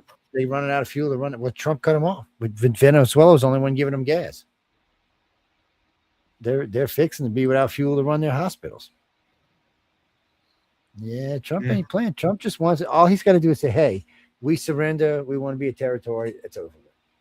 Yeah, we'll give you so much gas too. Then I guess we'll start investing in Havana, like into Cuba, like you've never seen before. It'll be part of the United States. If like $1 is $25, I'm going. What a visit! I mean, come on, save up some money, put in $1,000. You'd be living like a king down there. Yeah, once it's a territory, then the money value will change. It may not be flush with the country, but it'll change there. Yeah, that's the song I was just singing, Havana, Havana. Yeah, I can't remember who sings it, but oh, what the hell's her name? Oh, I forget what her name is. She's the one that was on stage and she had no underwear on, and you could see her. Yeah. Such a Miley Cyrus? No. Taylor Swift. No. Well, she was the hell's her name? She was a country western singer, small girl. Can't remember. I can't remember. Frankie. No, we're getting ready to go. Why? What do you got? America's Greatest Country on the Planet. Why? Maren Morris? That's it. Yeah, Miriam Morris. Wow. Let's see. I was thinking about Angie Dickerson. Oh my God. I haven't heard that name in a while. I haven't either. It just popped into my head for some reason. I've seen some slinky long legs with some dark stockings on, made me think about it. Probably some weird shit from when I was a kid or something. No,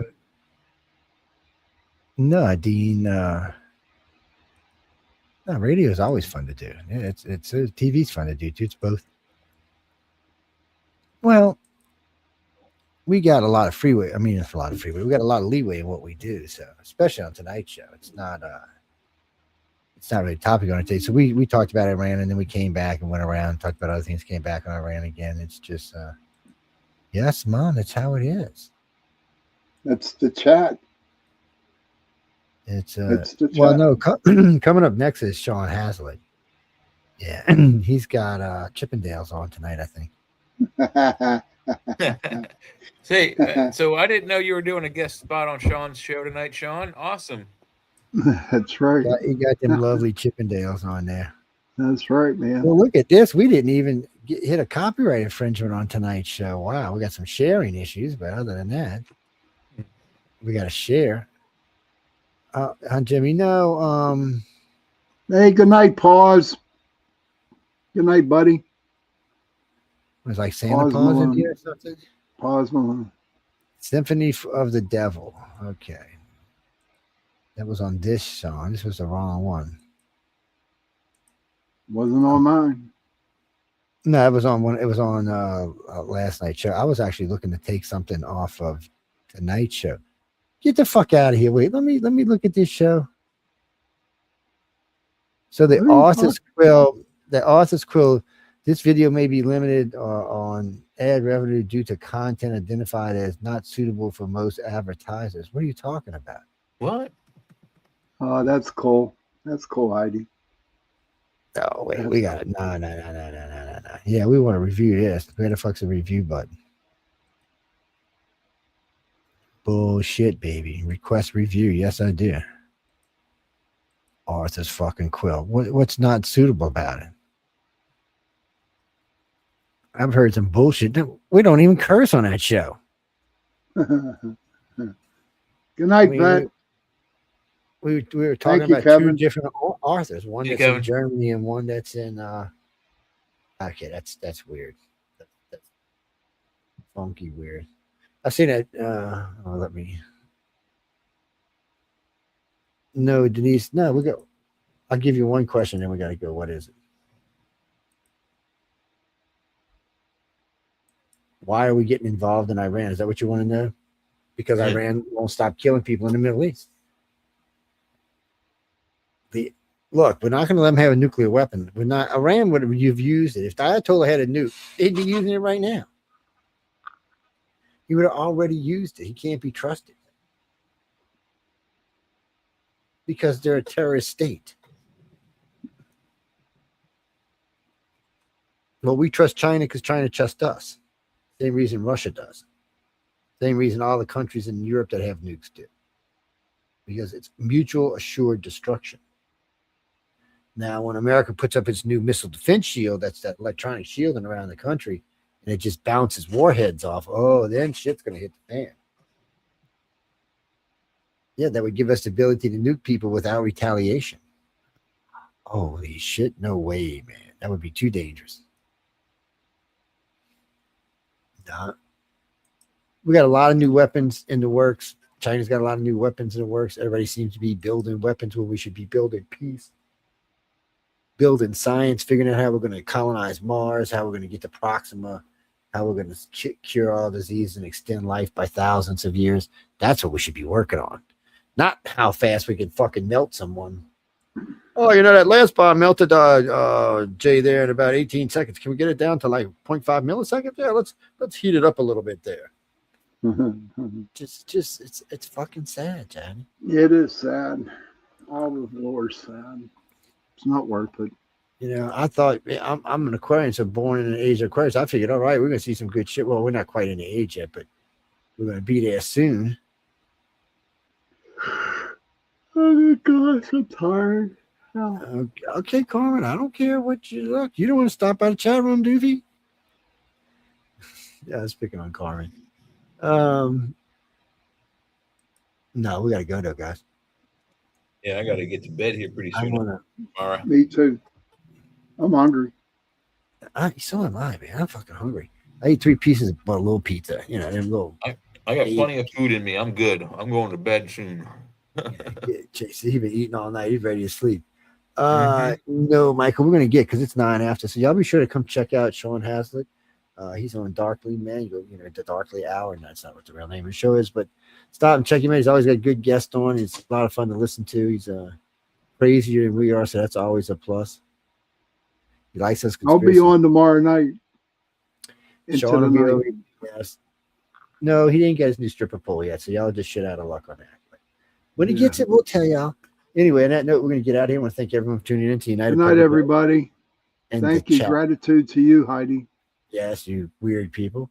To everyone who stopped by the chat, y'all, thanks for stopping by. Everybody who was harassing us in other places, thank you over there on Messenger. Again, any moans, groans, bitches, gripes, or complaints, feel free to write to Michelle DeRoche.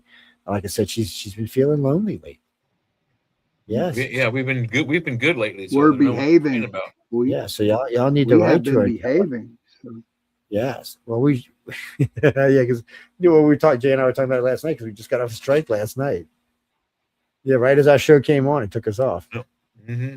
Yeah. Well, technically, we got it on this show. We didn't get the strike on News and Flip Side. We got it on this show. Yeah. But because of the way the months work out, it's the way it fell out. Good night, Carl. Good night, Kevin. Good night, everybody. And thanks again for tuning in United Public Radio in the chat. See y'all in a couple of days. Goodbye. Goodbye. Goodbye.